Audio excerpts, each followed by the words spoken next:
Hey, welcome everyone. We are Legends of Evantris, and if you haven't seen us before, we usually play Dungeons and Dragons on Wednesdays in our Prime campaign that we've been playing for almost 4 years, but for 2 months. We are taking a break from that Prime campaign, and we are playing Root the RPG by our incredible sponsor, Magpie Games. This is our first time actually running a proper Powered by the Apocalypse system, so I do want to say that this is very, very, very different from Dungeons & Dragons. It could probably not be more different. So everyone, we're going to totally disconnect that comparison, and it is a 2d6 system.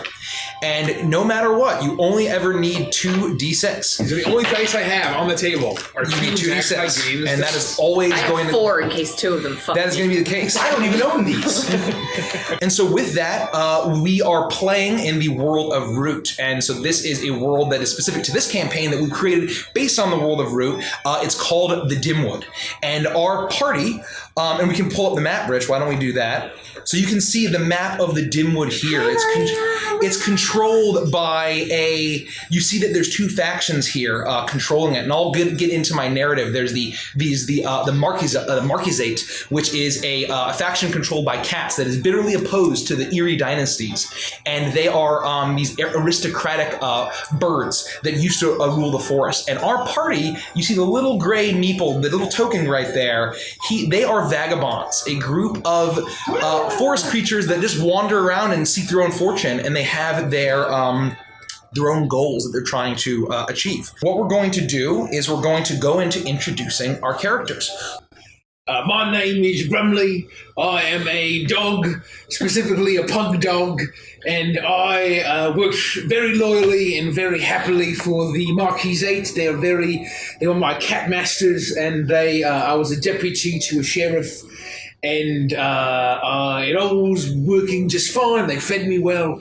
I served my master well. And then all of a sudden, one day the sheriff asked me to do the unthinkable, and I wouldn't do it. So I was cast out from my home in these woods. I'm not from here. I'm from the Cat Empire. I'm not sure if you mentioned that. But I think, they are. It's a Marquis. The Marquise de Cat is a singular leader who is from a foreign empire that basically settled these woods, and Grumley is serving them, or was. And so I'm a vagabond, but I'm still an arbiter. I still want to defend the helpless and do what I can to make my way in the woodland in the Dimwood as best I can. Okay, Kelsey, who are you playing? Alright, well, I'm playing Hazelnut. She's a chipmunk thief. And I'm from the Nookington Clearing. And, well, my fingers just got a little too sticky and I ran away with a whole buffet. And I was going to get everyone in trouble, so I turned myself in and then I ran like heck. So I'm just, I guess I'm palling around, pick up the money for the funds that I stole, and I am always after a tasty treat. Great. Nikki, who are you playing? So I'm just playing Peggy, but some people know me as Rosie the Riveter. I'm a frog. And, I'm a tinker. I make things. It's really cool. And so I just happen to have kind of a side gig, a secret persona, as it were. And that's how I met my friend Grumley here. Because, you see, I make things for the Marquisate, and I kind of got to keep it on the DL. So I gave myself a fun name, and I partnered with this cute little pug over here, and we just deliver my wares. My character's name is Booker, and he's kind of a fast-talking, wise-cracking raccoon vagrant. I'm a vagrant, and he's very much a hustler. That's my class is a hustler. Booker is originally from the Muckbed Creek. He's good friends with the otters down there, and due to all the political turmoil, there's a lot of people out there who need to be separated from their coin. I like to use my fast-talking ways to maybe scam some people out of their money. And with all of this political turmoil, there's a lot of muck. And when there's muck, there's clams, as my good friends the otters say. So Booker's whole goal is to kind of just make his way and carve out a little place for himself by separating fools from their coin. Great. So, let us begin the campaign. Welcome to the Dimwood, a vast, sprawling forest south of the Ice Hell Mountains, cut through by Old Tom's River, flanked by the Sea of Seven Stars and the Hatchet Saw Hills. This is an ancient forest that was once nearly unlivable. Terrible danger lurks within the dark tree canopy. Savage barbarian bears, mysterious, some say magical deer, beasts of all kinds, almost too terrible to mention.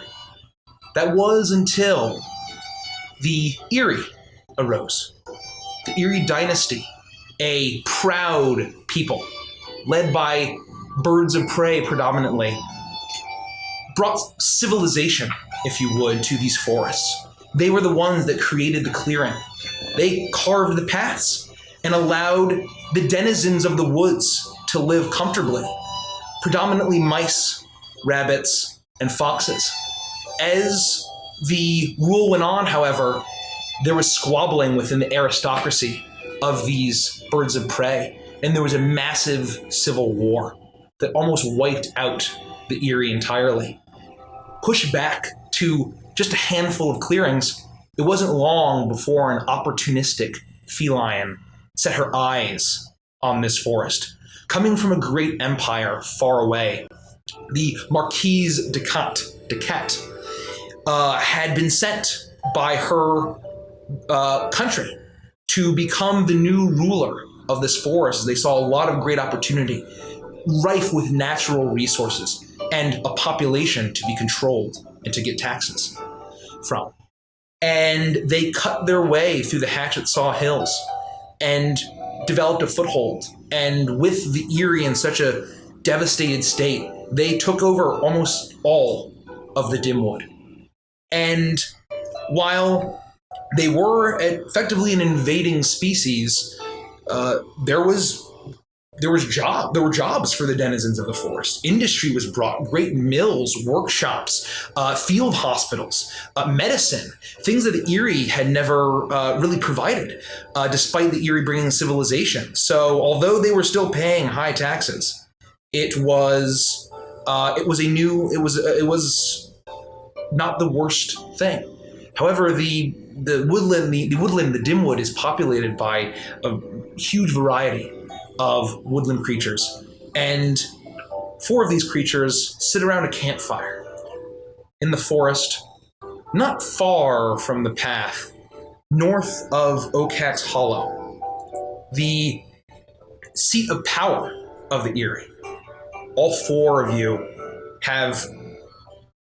are licking your wounds, so to speak, and nursing your pride after a great con job went wrong, and you were forced to flee the city. However, unfortunately, you were not entirely detected by many of the warriors of the Erie. And so, it's evening. You decided to make camp.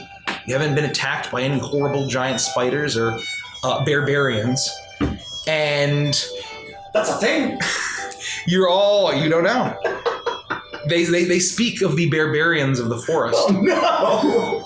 Oh dear, it's a deer. As you all sit with sticks with acorns roasting over the open fire, and you're all going around telling an old story from your past, your life before you were a vagabond. As Grumley starts, drinking deep from his cup of root tea that's sitting on the campfire. What do you do? Now, let me tell you, first of all, look, I told you that was a terrible idea to go right into the heart of the Erie and try to run a con. What were you thinking? Well, clearly I wasn't thinking. That's just it. And that's how I ended up in that horrible predicament. Well, we're all alive, and with none of our boxes checked off. But let me tell you a story of when I was Deputy Grumley. It was the greatest experience of my life. the cats, they thought I was so loyal enough that they brought me all the way to the Dimwood. And the second I got here, they put me to work. You know, I collected taxes, I kept the order, and but then one day, Sheriff Beatrix, I was very loyal to, she was my master, she was my commander, like that film. And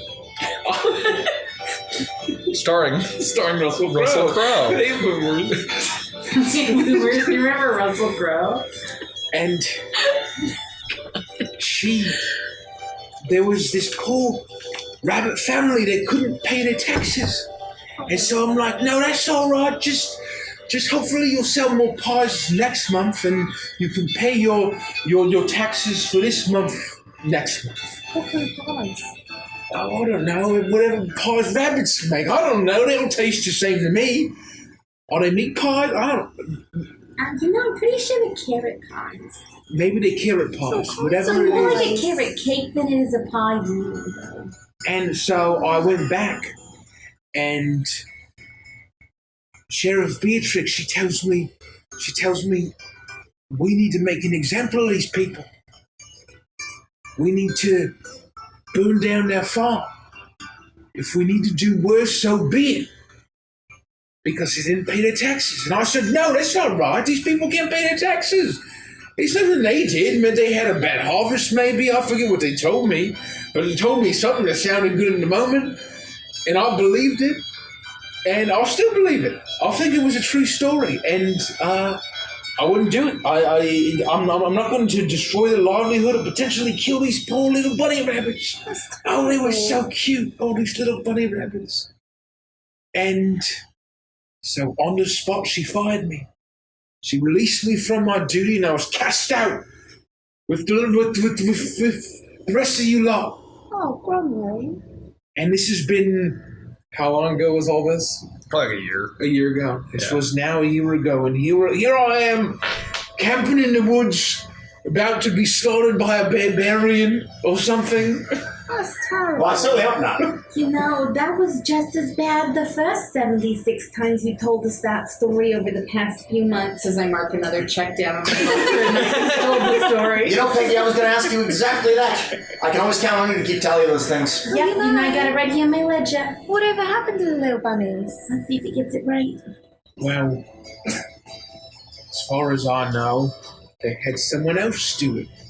Oh, it's terrible. I don't think anyone died, but I think that they burned down their barn, maybe a silo or two, and as far as I know, maybe they're out on the street. I left the clearing as soon as I could. That's terrible. Who else has got a story? Well, I don't know if my story is as involved or long as yours, but I can certainly try to spit a little yarn. Well, go on. Oh, well, thank you for your permission, Do brother. you know, Emily, do you actually have yarn in your pocket? Oh. Because I have this thing that I'm working on over here, and I could really use some kind of string or something. No, you are far more talented than I am. I assumed you'd be able to do that. Oh, but that was rude to bring that up then. Continue. No offense taken. What? Never mind. Don't you know that yarn's a sensitive subject to Peggy? We've been traveling together for at least 6 months. My apologies. We don't mention yarn in front of Peggy. Anyway, when I was just a young little raccoon back in the Muckbed Creek, where there's a large, predominant group of otters who live there, I grew up with my good friend Benny, and he taught me everything that I needed to know about Grifton. As you can tell, I'm not one for fighting. I don't really have any interest in any kind of war. The Dimwood is an absolute mess, but all I can see is an opportunity to make some money. Well, needless to say, the Dimwood is a large place, and there's a lot that I haven't seen, and there's a lot of people I haven't met, and there's a lot of purses that need to be lightened. Can't spend too long in one place, otherwise people start getting wise to your plays, your cons. So, after Benny taught me everything we know, my special patented move is the desperate smile, which is exactly how we got out of the Erie. So when in doubt, give him the old smile and walk away. I'm glad that you learned that patented desperate smile.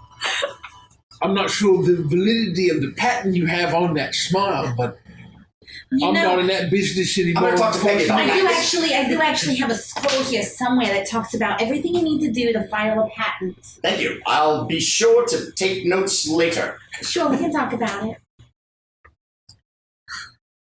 I wish you hadn't said pie. That's all I can think about. Well, Every pie I ever ate. I've had blueberry pies, raspberry pies, pecan pies.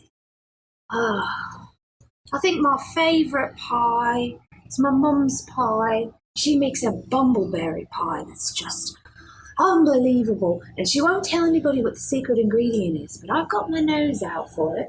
Every time we go into town, especially around them rabbit folk, I put my nose out.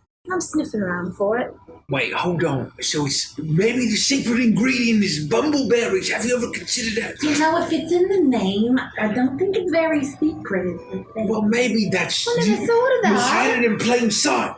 Like you never expected the secret ingredient in bumbleberry pie was bumbleberries. Have you ever thought to put bumbleberries? That's actually a fantastic point. The best cons in the world are right in front of your face. You never see them coming. That's, well, I'm not saying I like that con, but... Where could I get bumbleberry pie then? I didn't even have time to look. You got us kicked out of town so quick. Well, I got us kicked out alive, didn't I? Well, I guess I can bumbleberry another day, but gosh, I miss my mum. Well, one day, hopefully we can head back there. It's very far from here, though, I believe. And a good thing, because I'm left. I'm on the run. The area trying to get me. Well, That makes two of us. I don't like the area very much at all, so... Three of us. Four of us? Four of us. You know, you act like we haven't been traveling for months together. You know this. Well, yeah, we just reiterated for perhaps Every time they come around me. To be fair, there isn't a lot to talk about, so we often cover the same topics more than one time. Yeah, I know. I've been writing it all down. It's almost as if there's this thing, this fourth wall that we have to talk to make sure that everyone else is on the same page. Why did we even come down here? If we all hate the Erie, why didn't we head north? Does anyone have a map? I pull out a map. Of course, we all have maps. So then we can all blame Grumley that we ended up in the wrong spot. Come on, Grumley. No, you told me specifically that we were supposed to go to Oakhax Hollow to do this thing. All right. Just birds. Grumley, calm down. I want to hear Penny's story. Yeah, I guess I could tell you my story. There's not really much to tell, you know. I've got a really amazing workshop which you've all seen. So, you know, you've been there, you've experienced it, you've eaten all of my fish. Outside of that, I really just left because I've got a lot of things I gotta collect. I've got an entire booklet here of all the things that I want to find. And I pretty much just gotten all of the ones that I needed from home. And I did leave a friend back there. He's really nice. His name is Hamill. He's a toad, and he's got great penmanship. He's just phenomenal. He's the one that taught me how to write in this beautiful script. Wow. Well, you know, hopefully one day Thank you, Mike. someone will think of me and think, wow, Grumley, his redeeming quality is his good penmanship.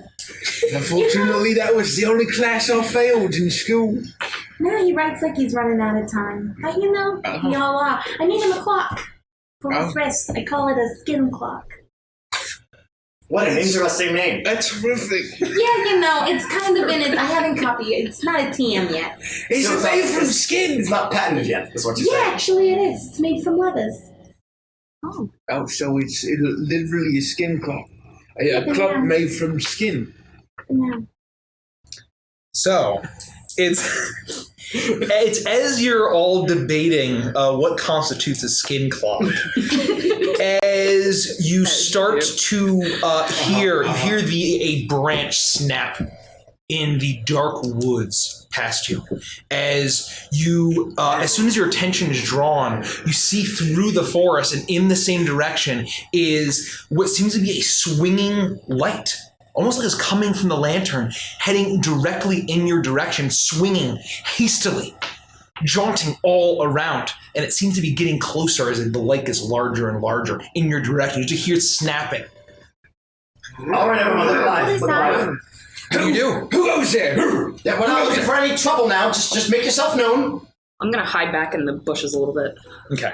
So you dodge I back. see a light. Whose light is that? And you see the light get larger and larger.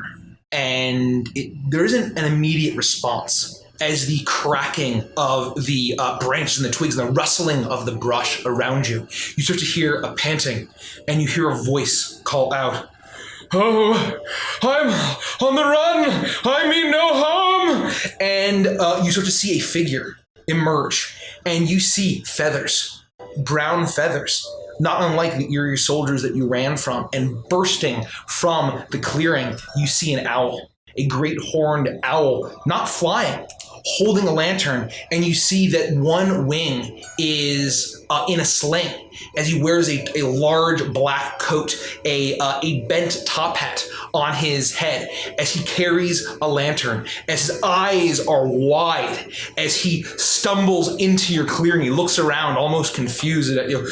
"Oh, begone! They are coming!" What do you do? What do you mean? Well, Scar looks, she's a bird. What are you doing here, birdie? Do you work for Erie? "No, I am running from the Erie. They will be here soon. They are coming. They are after me." Wait, I pull Time to my start great getting packed sword. up then, everyone. Let's get moving. I pull my great sword. Where's Erie? Now, Grumley, we're not looking for a fight. I think it's best that we get a move on here. It's evening, right? Yeah, it's night. I don't really want to get caught in the woods with these birds of prey, if you know what I'm saying. We can't handle the Erie soldiers in a clearing, but we're in the woods. This is our territory. We can. How many are there, friend or foe? I don't know yet. I didn't get a good look, but I think at least 5. You know, I'm a tank and not a fighter. I'm not sure I want to get involved in it. I'm with Peggy on this one. I'm certainly not going to leave you hanging high and dry, but I'm not really looking for a fight right now. Out of the bushes. Why are they chasing you? I would not do a task that they demanded of me. Oh my god, you and Grumley are like the same person. Why don't you come with us and you can tell us all about it on the way? Is there any chance that maybe we could put that light a little bit lower and maybe we can all hide a little bit? You know, and you wait could for all just this to blow it over? out. But I cannot see. They took most of my eyesight. Oh, no. We got to get you somewhere safe. Hold on, and I open it. How did they take somebody's eyesight? Can you tell me exactly how they did it? In steps from 1 to 10, and then can you describe all of the feelings to me? There's not enough time. I'm going to start, kicking dirt on our campfire. Okay. I still have my stick with my acorn on it, and I'm just, trying to put out the fire and be like, maybe we should head a little deeper into the woods here and get out of this line of sight. We can take this guy with us and make sure that you're all right. I would appreciate that. Yes. Oh. As he stumbles. Come on now! And I grab him and I try to help him along. So grab up my stuff. as you douse the campfire and you all start to douse out, you all then start to hear the flapping of wings. As you all look up, and the moonlight is enough to illuminate flapping, flying figures as the moonlight glints off of armor and weapons. As you see 5 what seem to be Erie soldiers flying through the woods in your direction. What do you do? We better go north. I'm going to try to, duck into some bushes and hide. I don't want to be seen. So I'm going to look for whatever the biggest kind of brush I can find and, dive into it. Okay, so if you are all hiding, we'll just let Booker. Why don't you do an attempt roguish feat? So this is one of the moves. You don't want me to do that for the group, do you? You're trying to hide. But for the group, or is For it just you. Yeah, I was Yeah. gonna say, I don't think you want me to do that Yeah. for the group. Because it will fail. Well, I rolled a 10, but what is it, finesse? Finesse. You pass So no matter what. it's a -1. Oh, so no. it's a 9. Oh. So, as you dive into the bushes, you dive behind it, and so you need to pick 2 of the problems as you attempt to dive in. I'm okay. I have to pick 2 of them. Yeah. I will use up some resources in an attempt to mark decay, and I'll leave evidence of my roguery behind. So I didn't. Okay. I didn't, I'll just, can I describe it? Yeah, you can describe it. We didn't have time to cover up the campfire. There's obviously been camp, and I left footprints as I was diving into the bush, and I'll mark 1 decay. Okay, so now that you see that the camp has not been fully packed up, as there's still some smoldering embers, as Booker dives into the brush, they are getting closer, and you start to see that one of them is holding a torch in its talons as they point over in the direction of the camp. They don't seem to see you now, but they definitely see the embers of the campfire. What do you do? Well, do we just fight them now? I don't want to fight anybody. I really want to fight those evil birds. From the bushes. I mean, if you make me, I suppose, but I'm still hiding in the bush for now. Well, I'll join. I'm gonna sort of like hide, but I'm gonna walk behind the tree and just like stand there. It's a skinny little tree. It's super skinny tree, and I'm like, "Are you all right, friend?" And I guess he's like over my he's on my shoulder. So you have this owl over your shoulder as he seems to be, there's a bit of gray in his feathers, as he seems to be quite old, as he's trying to stuff the lantern into his coat, and he's kind of shaking it. It's snuffed out almost entirely, and he's hiding it behind his coat. And you start to see as you're back off into the trees, and you see 5 eerie soldiers fly down and land. You see that there's a variety of, there's a hawk, there is a cardinal, the variety of songbirds and raptors as they begin to poke around. And one at the head is this tall falcon. And you see I'm that... just sitting by the fire. What fire?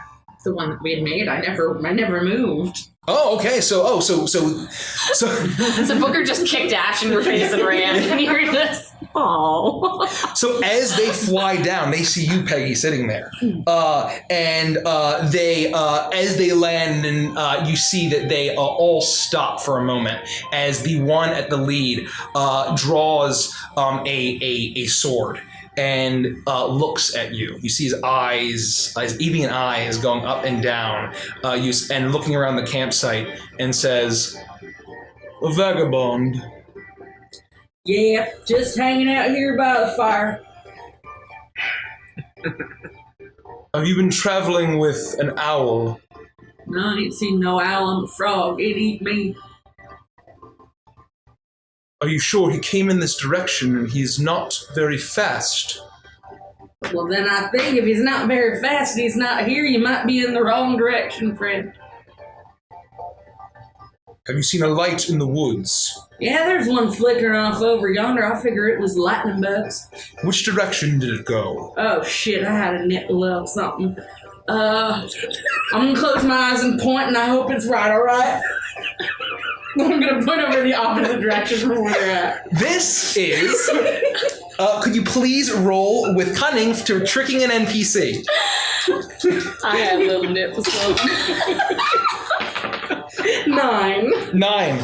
Okay. And so it's a partial success. And so could you please pick one of the 2 things? Trick Trick an NPC, correct.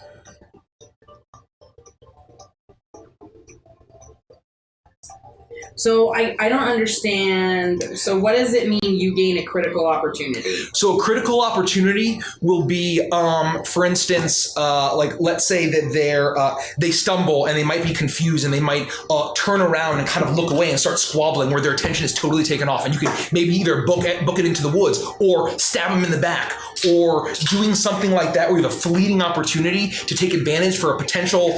Could be risky, but it could lead to a greater reward. And then they overact +1 forward. So +1 forward means that basically you will gain, if you take it, they overreact and they might get flustered. For a forward, it's basically for this whole scene, you'll get +1 to all of your cunning rolls, okay. I believe, on that. So if you're trying to trick them again, they get flustered, it'll be easier to trick them because they're not as on guard.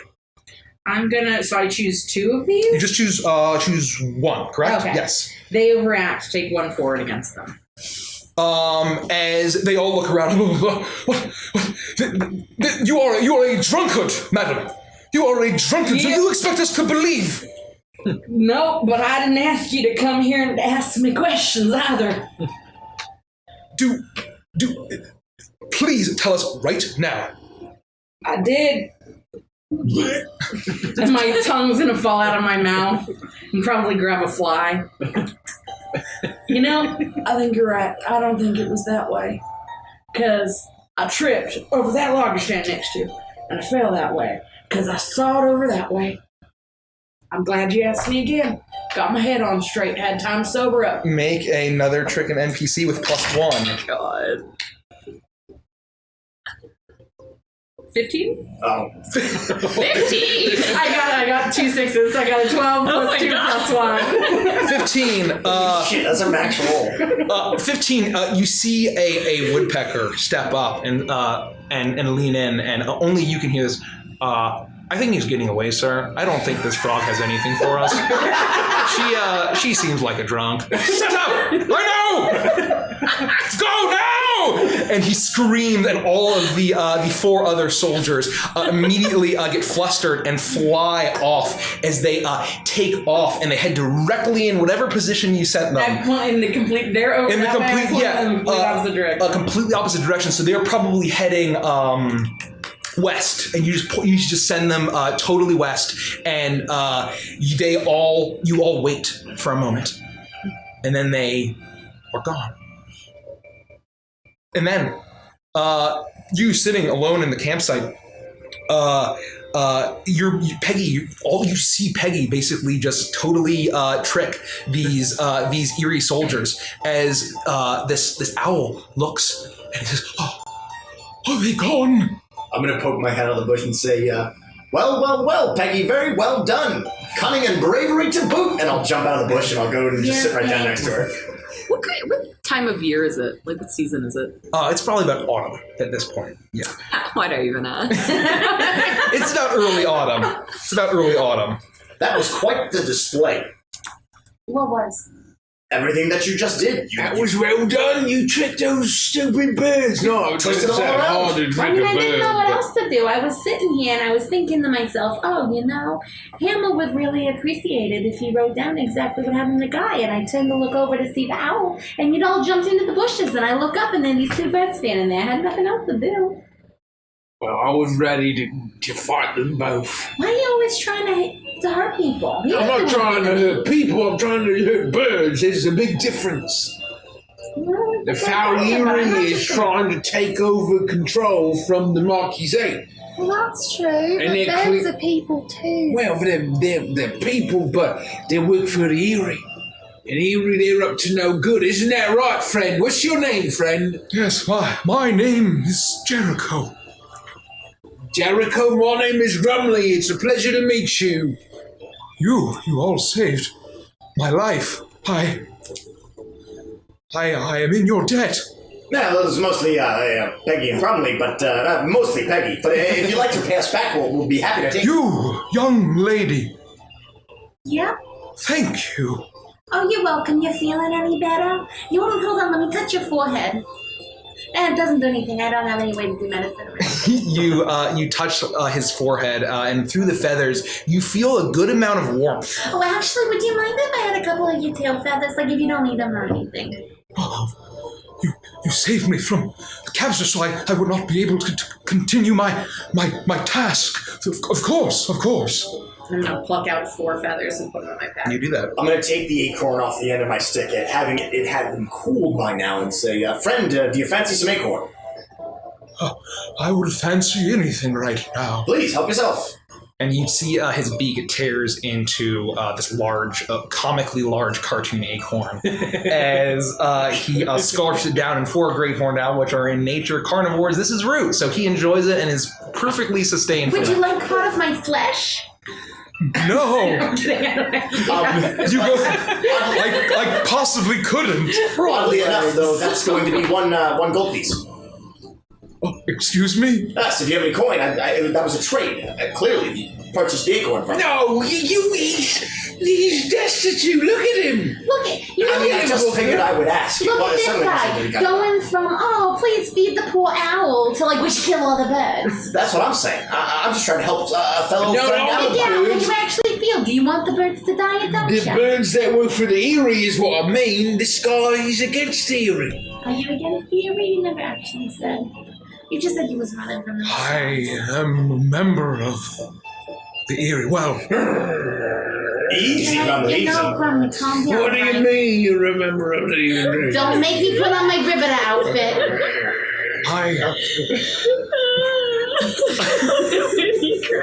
Things are getting awfully tense here at the table. I think we all need to take a deep breath and hear Jericho out.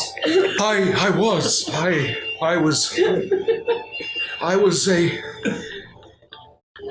was a master of whispers. Oh, that sounds awesome.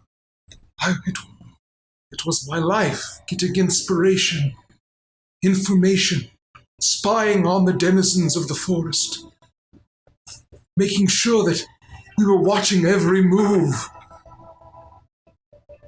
of the Marquisate. And then I found out that my information, they wanted me to violate my personal code, and I've done terrible things.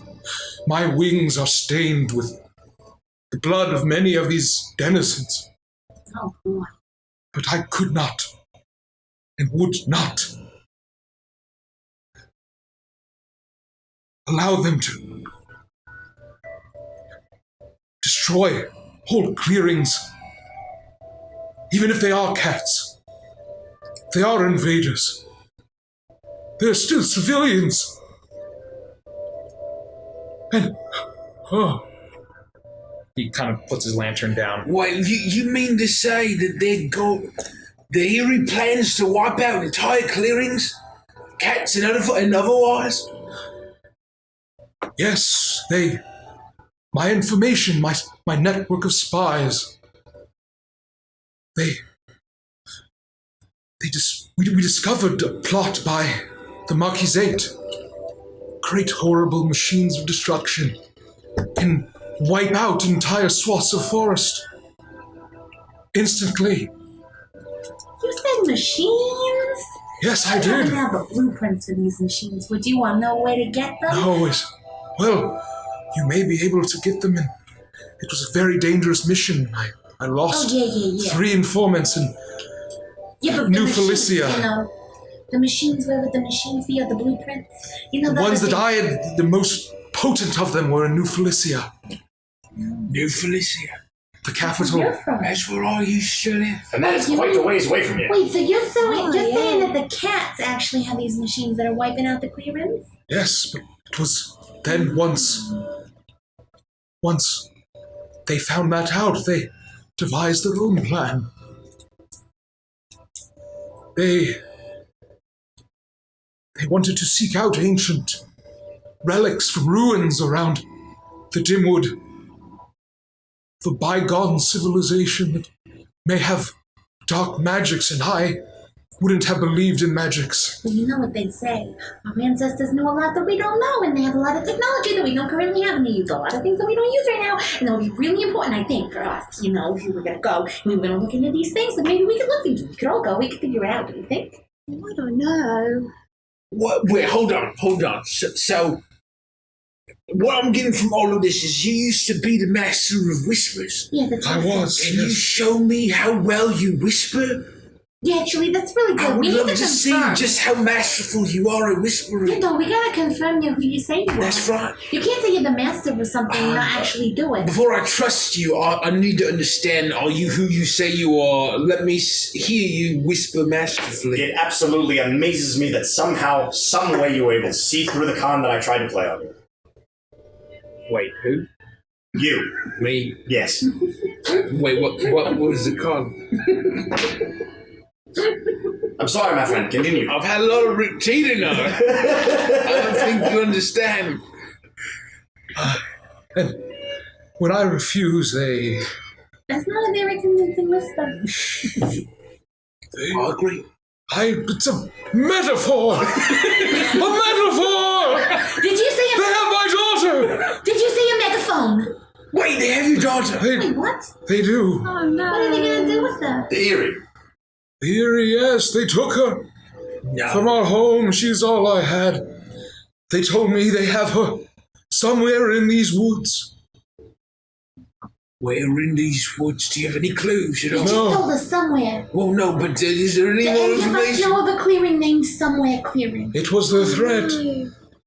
They told me that she would be alive as long as I told them the information they needed, the locations they needed to get what they desired. Well, But you didn't tell him. that's literally all you had to say, because once you've said that, Grumley's gonna go. And if Grumley's gonna go, that means Peggy's gonna be going. And if Peggy's gonna be going, then Hazel's gonna be going. And if everyone's gonna be going, then I guess I'm gonna be going as well. Yeah. And Basically what Booker said. well, it's sometimes how it works, but not all the time. But probably this time. Yeah, like 95% of the time it works 60% of the time. That's right. Oh yeah. But How old's your daughter? she's 23. So she's close to dead. We have humanist lifespans in this world. I forgot to set that context. We're human-sized. Actually, just gloss over the fact that we're all like anthropomorphic. Yeah, we're just anthropomorphic animals in a So, world. to set a little bit of ground here, this world is like anthropomorphic animals, and they're all people. They're all peoples, right? So we kind of have to What go do with you that. you compared it to the Robin Hood Disney movie? Yes, Yeah, yes, very Or much like right. It's just that. Anna people. It's just that. Right, A chicken's the same anthropomorphic size as a fox, animals. roughly, right? But so like my first question when we were working on this earlier is like what size is the forest in comparison to us? And it is basically the same as if I as a human were standing in a regular forest. But this forest is just massive, right? Yep. Like it's ancient, Yeah, super, it's like like a a redwood huge- forest. yeah, or like some large shit. space, not Yeah. So just in case anyone else was confused. Yeah, just set that precedent. That's I was a- like, that's no a wait, good- but how big am I? That's a good point.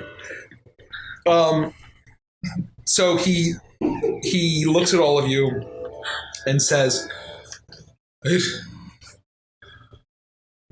finding my daughter is my burden to bear. You all have done enough. If you have any interest in foiling their plans, I do very much. it would be very dangerous for wanderers. But if you seek out what they are seeking in the ruins, it could be a great boon. He said we should go to the ruins. He's saying that we should probably go there with this. Probably some really interesting stuff there. I'm just saying if he's got to start under control, there's really no reason we shouldn't go. Are you sure you don't want any help with your dog? No, it is my folly, my sins that have doomed my daughter. I will wander until I find her. It is my burden. You all have your own burden. Yeah, I know, but we like Booker, so. If there is something you can do, one last good act, one penance I can make. You four strangers, I will tell you where the ruins are. Oh, I get it now. You're saying that I'm your burden. Oh, I'm sorry. Continue. Yeah, no, that's exactly what I was saying. You were saying about the ruins, though. That there's somewhere. That makes it a lot more Palatable. But I said we liked that, you know.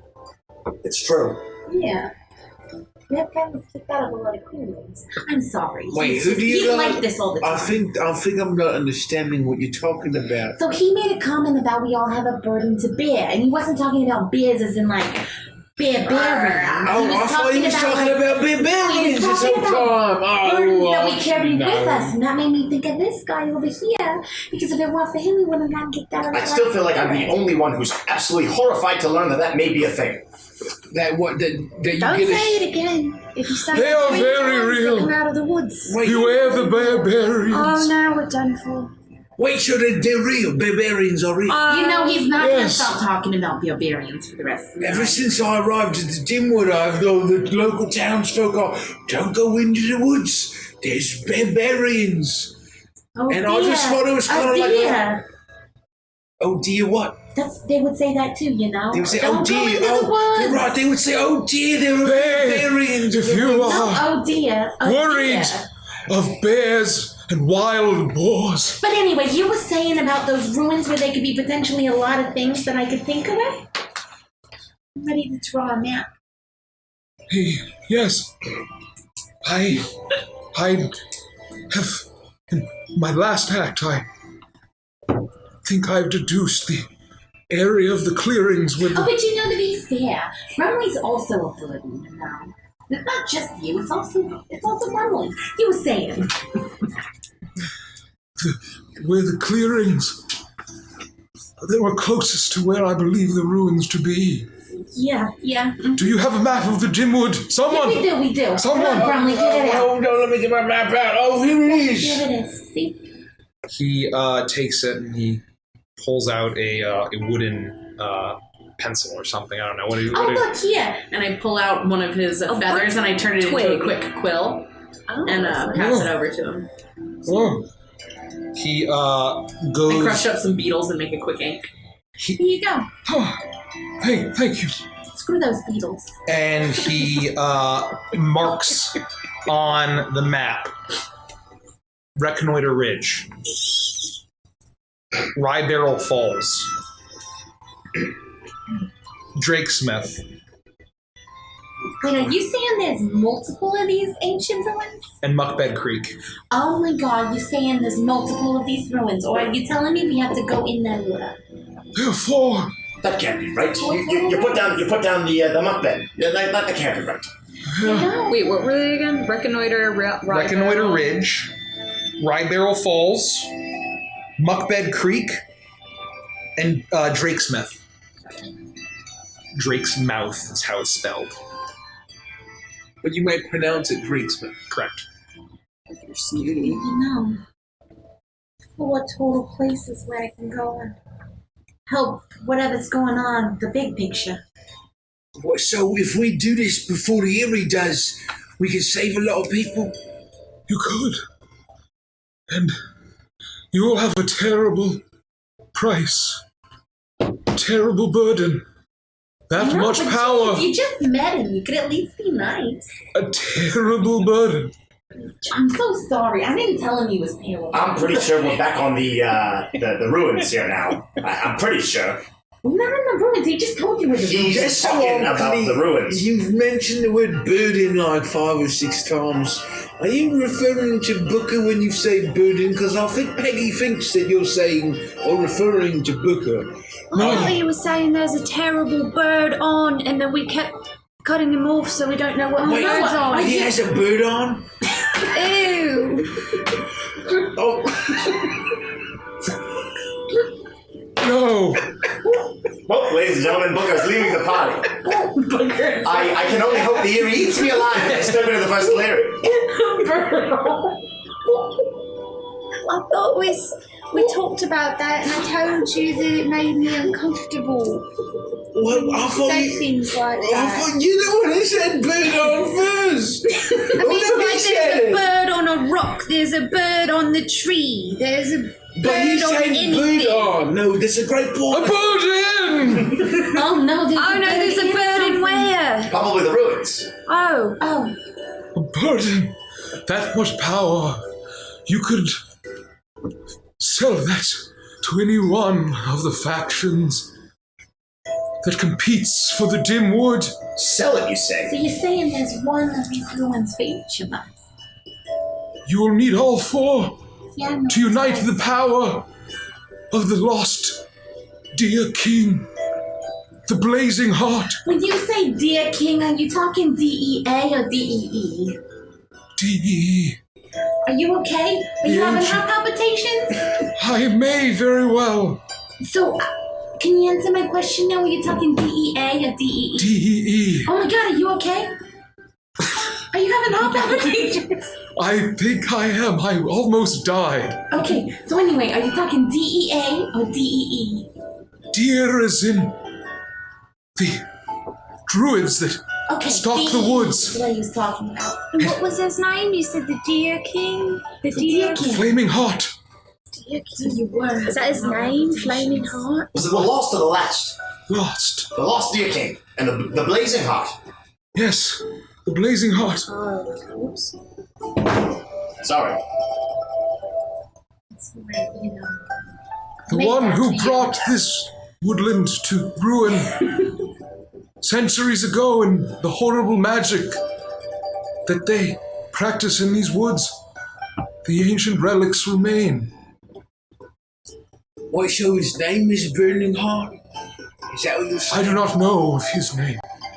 I know of the king The King Deer. that brought his kingdom to ruin. So King Deer had a kingdom.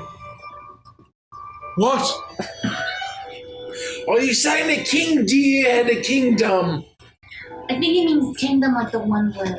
Yes. Like a castle and like an entire place. Like the empire that I'm from. Have you heard of it? Well, you may have heard of Yes. Marquis de Cat. Yeah, Yes, I have. used to work for them. That's where I'm from. It's a long way from here. It is. And there will surely be coin there for any faction of the many that are attempting to rise up from our power struggle. It may not just be the Marquisate or the Erie in the years to come, but I have lifted this burden selfishly from my own chest, for I no longer care about the fate of the Dimwood. I care about my daughter, and I leave it to you four, the ones who saved my life and turned down a very plentiful bounty for my head. You know, there's no better way to repay people than to throw a heavy burden on their shoulders and force make them deal with it. You do not have to, but the burden is released from my heart, Oh, thank you. and that is what matters. It's really sweet. Well, to be fair, I'm not really looking to go on any kind of dangerous journey here. I don't really want to die. I just want to be comfortable in whatever new world is currently forming around us. But it does sound like if we were to find these things, we might be able to sway the tide a little bit. That's true. Who else knows about the ruins? No one besides me. Oh. He slid it. And now you Now we gotta fucking kill this guy. and you four. You said. This is my final sin. Divulging this to the four strangers that saved my life. So why us? Just because we saved your life? That seems a little And far-fetched. because I wish to be free of this knowledge, being the only one who knows. It's terrible. But now I do not have to worry. You may tell others. It matters not to me. I now search for my daughter. For that is my duty, and that is all that matters to me. Boy. Well, I hope you find your daughter. Is there anything we can do before you go? Would you like to at least spend the night at our campsite? We don't even have a campsite anymore. We kicked the fire. Yeah, you know, to be fair, if they're keeping this dog alive, you don't know how much longer they're going to do it. And he gave him the last acorn. I'm not even gonna make it till morning. I'm already hungry You again. had 5 out of the like 9 acorns that we I got. don't care. I'm still hungry. I think that's over I had half. to run over there and hide. You know how much energy that's gonna take me? It's just like all of it. I mean, that's probably You true. know, But you've checks already had out. a lot of acorns. Is what I think she's trying to say. Would you like another acorn? I don't. Doesn't even eat acorn. You ate my acorn. I kind of wish I still had it, especially since I haven't any gold. Do you wish for payment? No. We will insist that you don't pay us. I would like to do for what? If there's anything else we could do, maybe that would be worthy of payment. But it seems like to take payment for saving your life, that would maybe be rude. But Booker knows a lot of jokes, and maybe you could use some cheering up, and that'd be worth a coin. Oh, yes, I have plenty of jokes. Is that a cute to tell one? You have jokes? I don't think I've ever heard you tell one. Why don't you tell one now? I'm ready for a joke. Of course I have jokes. I'm so excited. I love jokes. Hundreds of them. My favorite joke, the one about the, there was this raccoon, went to the local tavern, sat down, had a drink. Yes. Next day, walks into the tavern, sits down, has a drink. The same day, over and over again, continues to drink until he realizes that his drinking problem is absolutely destroying his life. Oh, this is going to be a good one. I can't wait for the punchline. No, that's the whole joke. What, the whole joke is the It guy... beats me every time. Wait, he was ruining his life and that's the punchline? Yeah, that's the whole joke. Oh, that was pretty good. That was good, Booker. That's wow, worth that a was coin, very isn't good. it? That's a high quality joke. Tell him the one about the seagull. You remember that one? No. Oh. I've never liked seagulls. I'm not even sure I've ever seen one. I knew a seagull once. I didn't care for him. More and all. Oh, Well- no. They always work with the artists, don't they? But in this grim time, Oh, I think I just got your joke. It's funny because the guy himself was a joke. That's actually really clever. Oh, ha! his eyes wide.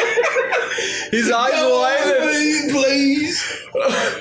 That in these dark times, that is funny and worth a coin. And he pulls out 2 coins and he hands it to you. You can mark decay. Oh, I'm back to even. As You don't have to pay him. He doesn't have to, but he did. And I flick the coin, I stick it in my jacket He gets pocket. off on this, This is what he's all about, and I just think next time. Everybody likes a joke. I'd pay for a joke. No, not about the joke, about taking poor people's money. Is what he's all about. Hazel, it's a good thing you mentioned more jokes because I've got a bunch of them, and you remind me, and I'll tell you another one another time. I don't even know if he's poor. You just assume that he's poor. You didn't ask him if he's poor. I don't care if he's rich and poor. He shouldn't be giving Booker To money. be fair, you said to him exactly, you shouldn't be taking a poor man's coin. But you don't know if he's poor. He could be super rich. I was paid very well. See, there you go. Stop making assumptions about It people. encourages bad behavior from Booker. Look at how excited he is for 2 gold pieces. That's barely anything at all. Look at him. He's grinning. He's giving me a thumbs up. I just give him a big toothy raccoon smile. Cheshire Cat raccoon. I don't like encouraging bad behavior. Anyway. We all act in our nature. It's unavoidable for us in the Dimwood. That's right, because we're all like animals, kind of. Yes, Wow, it is nature that rules. But I must go. I have no need for gold where I am going. And I may not survive, but You did show 2 gold pieces, I did. but you're not going to need it. Well, I think he gave you both. Right? You have them. Oh, I'm sorry. I No, thought you said he gave me 1. No, he hands you 2 of them as a little tip. I take it back then. Pretend I didn't say that. Continue. Continue on with your horrible, horrible end of your life. I now will go. You've bought me time. I do not know how much time I have. But it is now my time to wander these woods and find my daughter. Should she still be alive? Well, I'll thank you very much. And stay safe if you must go now. And in the morning, we will continue to, I think, reconnoiter Ridge is the closest clearing that has one of these ruins you're speaking of. Yeah, we'll reconnoiter at the ridge. But in the meantime, I hope that you find your daughter and that she's all right. And if you need anything, then, hopefully you find someone in the forest that can help you, because we're going to be going the other direction. Well, thank you, and like I said, this is something I have to do on my own. In Reconnoiter Ridge, I believe the Smiles Mining Company may have done something to unearth the ruins that are there. There's a mining company over there that is very important information for me to jot down. There is. Levi smiles, his greed knows no bounds.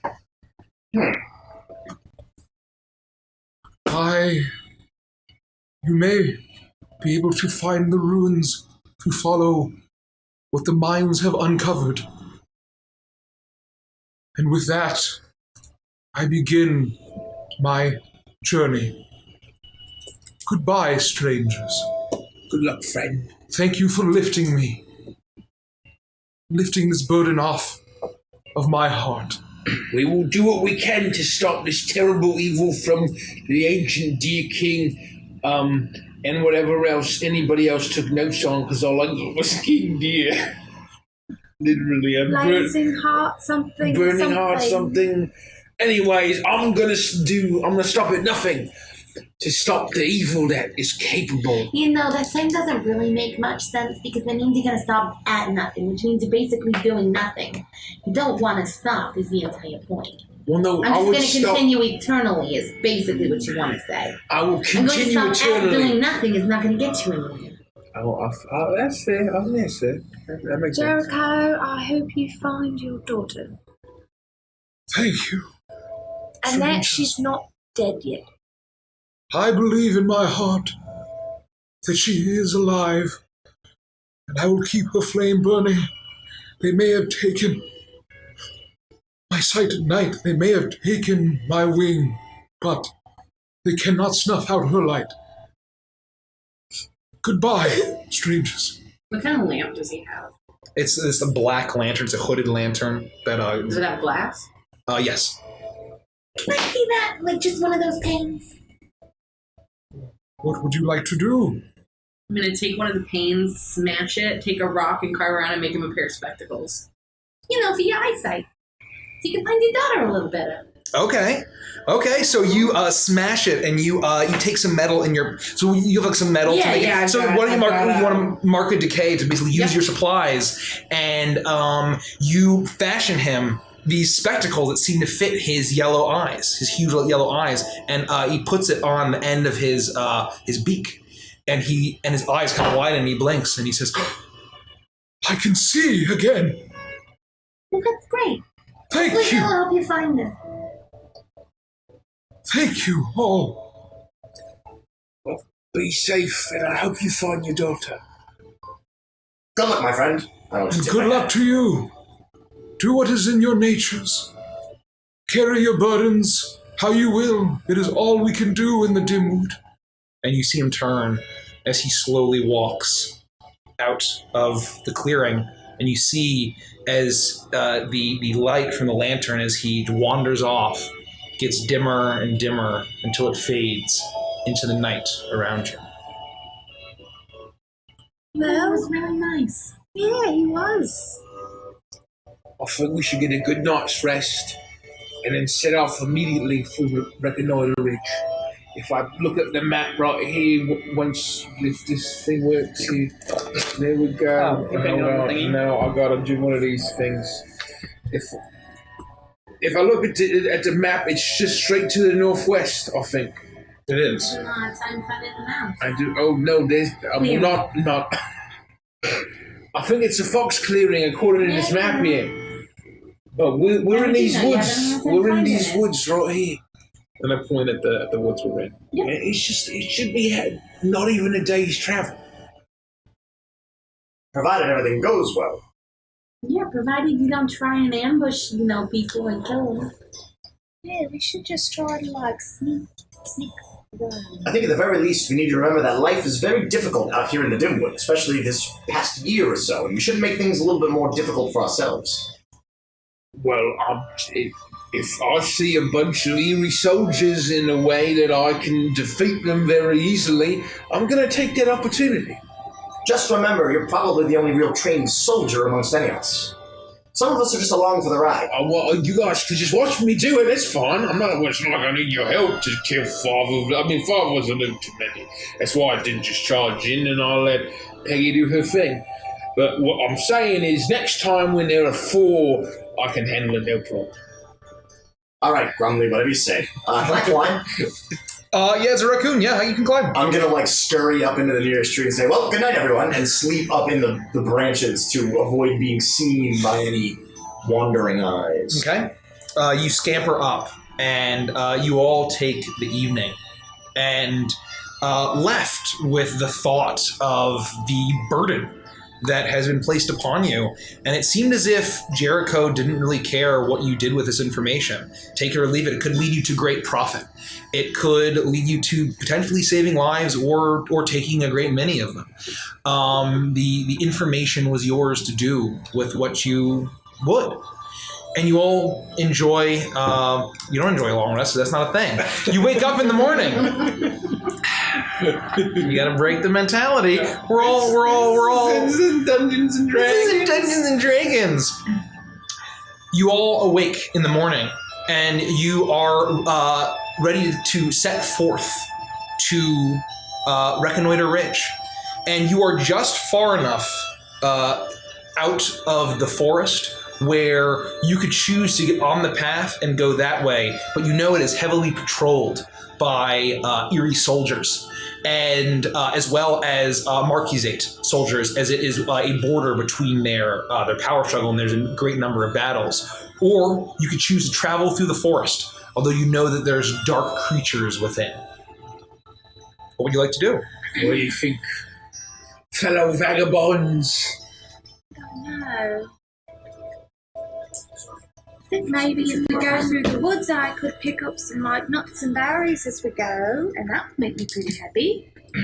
And I was thinking, if we go through the woods, then I might be able to pick up some poison or some beetles or something else. What do you think, Some Booker? thorns. Well, Mushrooms. to be honest, I'm not really in any kind of a rush, and I'm not usually the one who makes any decisions, because when I do, you all yell at me. Well, that sounds like a third vote for the woods. Wait a minute, who's yelling at you? Usually just grumbling. Oh, yeah, but that's just how he talks. Touche. As long as we stay on the eye. eye. That's how I talk. You know he's yelling when he starts barking at me. Well, the growling is usually a good indicator, too. I forgot. Oh, yeah. As long, Otherwise, it's just his volume. as long as we stay out of the eyes of the Erie, I think we'll be all right. If it's faster for us to move through the woods, then that's fine. I'm looking forward to seeing a new clearing, potentially a place I've never been before, and maybe seeing what they have to offer. So the sooner we get there, the better. Well, we're already in the woods. I suppose we could go through the woods to... What happens when we get there, though, with the cats? Well, I'm good friends with the cats. I used to work for them, and it's not like they hate me, per se. So, what do you think they're going to do to us? We're just going to I waltz don't in know. and try to see what they offer. We can also try and find some things that I can attempt to make something, and then Grumly could deliver a package from, Yeah, we got a way to grease the wheels, if you know what I'm saying. Yeah. Actually, quite literally, I could do that if you have a wheel that needs grease, and I got some of this, and I pull out a thing of grease. None at the moment, but thank you. All right, sure. Then I don't know why you brought it up. The point is, when we get there, I'm sure there'll be plenty of things for us to do and see, and people who are loose with their money. And the snacks. Could be. And there are cats there that we could maybe provide services to. That's true. But I think, at the very least, we need to be very tight-lipped about these ruins. I lived in Magpie Creek. Muckbed Creek my entire life, and I've never even heard of these ruins. I know the Muckbeds inside and out, almost as well as the otters do. And if the otters don't know about these ruins, then I'm not even sure they exist, to be honest with you. So my point is, we shouldn't be mentioning this to anyone. Well, Jericho said nobody knew about it. That's the point. Well, that's a good point. You lived there your whole life and you never heard of these ruins? Not It has some even once. ancient deer god or king power? King deer power? I gave the guy an acorn because I felt bad for him. And then he gave me some money in return, so that I didn't really feel bad for him anymore. The point is, he might have... giving him his ski. You mentioned it 3 times, well, you didn't give me any gold for that acorn. I'm broke now. And then he did it out of pity. The point is, he could be a doddering old fool, and we don't know if his story is anything accurate at all. No, that's a really good word, doddering. I'm gonna write it down. Well, it's very relevant because he's missing his daughter, so he's Did you literally... mean reverent? Because he is acting a little reverent. He's missing his Or is it daughter, so irreverent? he's literally He's doddering. acting something. Well, he's doddering is my point, is currently is what he's doing. I'm like shouting from like my bed. I'm officially going to sleep now. Good night, everyone. We just woke up. It's in the morning. Son of a gun! I lost track of time. I'm not. I don't know why I'm shouting at you from 2 feet away. You busy climbing into somebody's attic and shitting in their rafters. I don't think that happens in this world. Do we have to abide? I assume like he doesn't have to abide by like nocturnal No. animals. We're anthropomorphic. We're basically human. Saying. And we're not dead at 23. Sure. God, I have to look up how old raccoon or chipmunks live. Well, let's go through the woods. So we go through the woods to And I would reconnoiter like edge. to spend time looking for like poisonous bugs Okay. or snakes or anything that I can milk for poison. And I will be looking for nuts and any late season berries that are still on the bush. I have nipples, Peggy. Can you milk me? Yeah, I probably could. I've got this contraption here. Oh no. Keep that thing away from me. So now we're going to get into movement or travel moves. And so traveling between clearings is a big part of the Root board game. And it is a big part of the, it's at least a part of the Root RPG.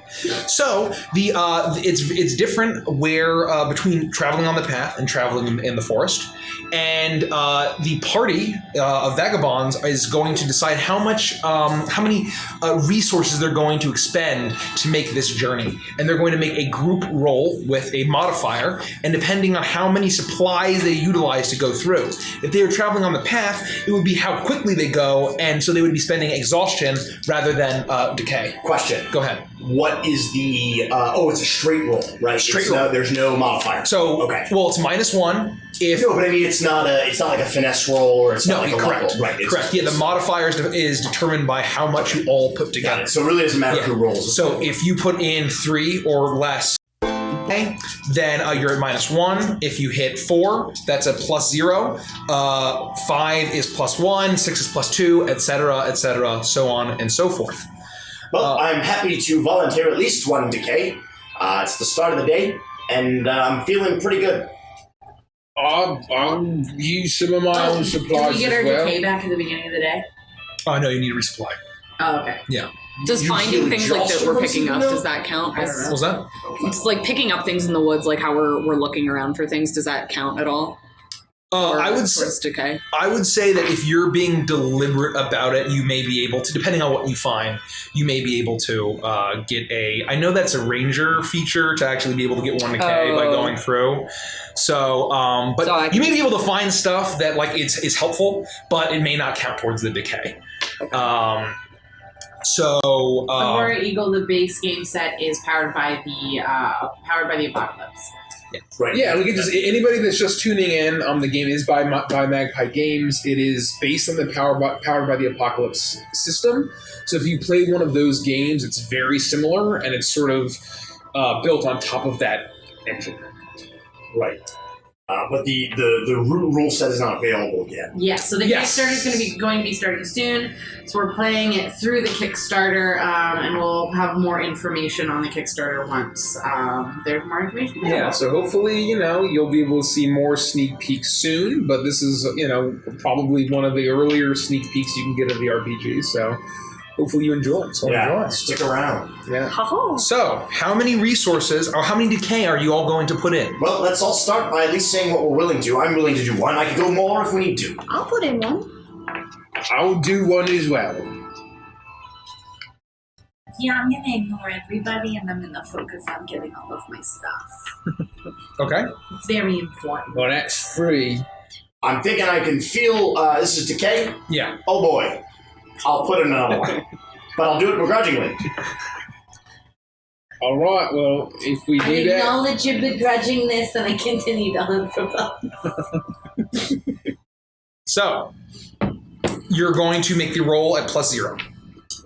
Yeah, we negated our -1.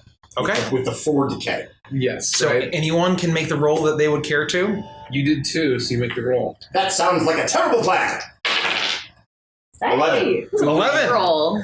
Okay. These dice have actually been rolling a little. Dang. Okay. So, So do we all still lose the decay that we look put at in, that right? really Oh, yeah. expensive Okay. paper. really that you're expensive looking paper. at. I recommend if you want to print out a sheet, every single one on oversized, expensive paper that you need to fold. Hi, Kyle. Accidentally fuck up. And, hey, Kyle. Hey. Hello, cutie. Congratulations on your amazing new dice. Now come play D&D. I know, I saw them. Commented. Come play D&D with us. I like that idea. So, One of us. you, thanks to Booker is using a lot of his resources, his torches. He's using his compass, and actually it breaks, but he has actually another one. And he devotes a lot of the resources, and you all pool together. And thanks to all of the efforts, you make your way through the woods. You're able to find some small spiders that, well, they're small. They're about like yay big. But you know that spiders in these woods, at least their stories of being the size of 3 times the size of a critter, of a wooden critter. So it's like a spider ling. It's like a spider. You find a few spider So lings. these are like the perfect spiders to milk. Exactly I would right. say. And you find some fresh berries. I would say you'd be able to milk some of these spiders and get a couple vials of poison, or venom. Pardon me. And would you assume that it's your typical paralyzation venom that spiders do? I would say until you weren't able to observe it, so you have to experiment with it to see what it does. And so you get a. Put that in my root tea, I'll kill you. So No, I wasn't thinking of you. I was thinking about the dog. He weighs a lot more than I do, and it'll be a good way to test. That's exactly So you my get thought. 1 jar of this venom from 3 spiderlings that you find. Perfect. I will say, Hazel, you managed to find a nice pouch full of plump berries, of forest berries. These are exotic, and you can't get them by these aren't grown in the clearings, especially back where you're from. And as you make your way through, you occasionally hear the loud echoing roar of what sounds like a bear, or the vicious snorting of a boar. And but however, you make this trip during the day, and you arrive to Reconnoiter Ridge uninterrupted. And with how dangerous these woods are, it's a relief and almost a shock as you arrive on the outskirts of this clearing, as you see a what seems to be a huge mining town. As you approach, as the forests clear into this clearing, you see tents spread out as far as you can see. You see dozens, maybe even hundreds of these, as you see a great number of critters walking around, all covered in soot, wearing leather hats, holding mining picks. They look tired. You hear a babbling creek off to the side as you enter, and you see a few prospectors panning for what you assume to be gold. And as you see these huge hills, the forest has been completely cleared all around it, and you start to see that there's a heavy population of Marquisate soldiers guarding and marching and patrolling around, as you see all of these great hills and ridges and all these mesas going up into where it gets its name, the Reconnoiter Ridge, as there's these great cliff sides and hills that go off up towards the oh my god, what is it? The Ice Howl Mountains. As you arrive, you see a bunch of just filthy miners. As you see bunch of filthy miners. As you see a bunch of wooden structures erected. There's a town built up amidst all of these different mining operations. Small hills that seem to have been bored into different entrances. You see tracks laid down with mine carts going in and out all around and up. Far ahead, off as you approach, far ahead off to the northeast, you see the largest structure of them all. And as you enter, you can, even from very far away, you can see the Smiles Mining Company in huge letters. And you are in Reconnoiter Ridge. Important question. Yes. Have I ever been here before? I would say for the purposes of this game, probably not. So I'll say It matters. yes. That's why I'm asking. Yeah, I would say, that I would say probably not. As in, this is, I guess it would kind of, you probably would have all met towards Here, let's pull up the map. So we're going to be kind of switching back and forth if this mouse would work. Oh, are we? Leave it in its spot. Sorry. I would say if it is something we need to discuss off stream, it might help. We might want to run through the list of places that I have been before. Yeah, and I would say, like, for this purpose, you guys probably would have stuck around those middle clearings there. And the Reconnoiter Ridge is far off. It's the edge of the Dimwood, right? As it goes off, and so that being far north and far south, Oak's Hollow was about as far as you had gone in these clearings. So I would say probably not. As you also know that this is a pretty rough and tumble town, as many people from all over the woodland, all over the Dimwood, have come to seek their fortune in a variety of different ways. And you know that once that it was a simple town until the Marquisate came in and established the Smiles Mining Company, and basically installed. It was predominantly dominated by foxes, and one fox basically made a pitch and became the designated mayor of the town, and brought in the company, which seems to be run by a cat. So you are all at the entering this clearing. You see a great this town that's kind of sprawling out in between these hills within this clearing, and you see the mines off on all directions as you enter. What do you do? Well, this is quite the sight to behold. Yeah, this is a lot bigger than anywhere I've really been. But you've never been here before. Can't say that I have, no. I feel like your clearing's not that far. Is it, like, hard to get to? I'm going to be honest. I've never even looked at the map, so I couldn't even tell you. Oh, well, I've had it this whole time. Would you like to take a look at this map? I'd love to, but it's very difficult for me to see. This is a map for ants.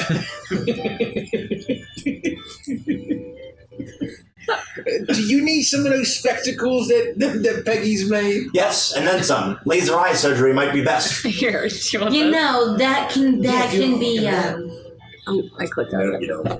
that can be arranged. I've got this laser right.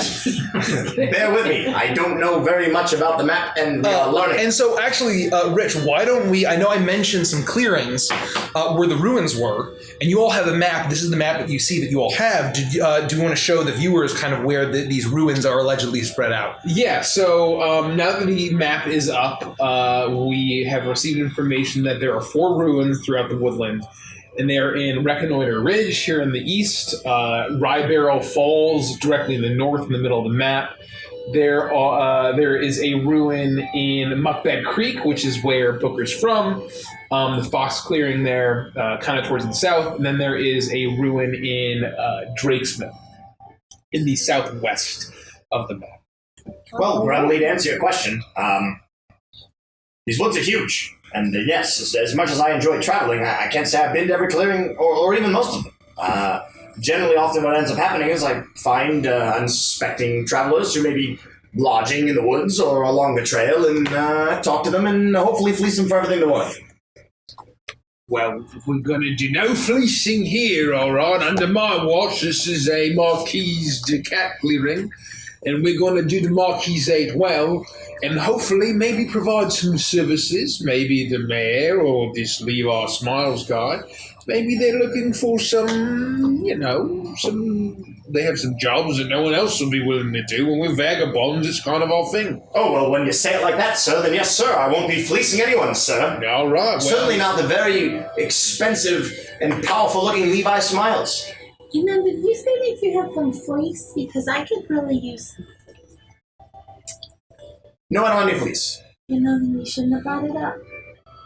So as we walk into the clearing, I'll do one of these, and I'll make sure that my fur looks really nice, and I will put on my old tattered Marquis tabard from back from when I used to work for them. And come here. I'm gonna pull out some thread and needle. You got a little rip here, and I'm gonna sew it up, make it look nice.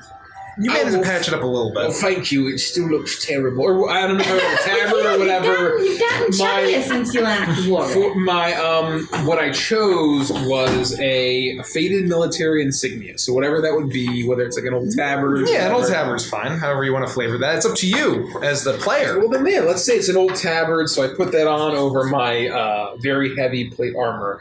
And as we walk in, I'll lead the group and I'll say. No, I just want to make sure they're not going to get mad at you for wearing that. Well, no, I used to work for them, and it might help us out in a bind. It sounds like you've been hanging out with me a little too long. Well, we need some kind of leverage, don't we? You say the word leverage a lot. I think I know what it means at this point. You're learning quick, my friend. Proceed. So as we walk into the clearing, I want to, every cat soldier that I see, I'll be like, how do you do? And, look, sort of, stick my chest out and be like, oh, yes, very important stuff, eh? As we walk into town. As you walk down, you puff out your chest, and you're wearing your tattered tabard. Tattered tabard. Say that 10 times fast. As tattered you all of these soldiers, you realize there's a really heavy presence of these cats of all different fur colors and varieties, and you also see that there are also foxes and rabbits and mice wearing the colors of the Marquisate.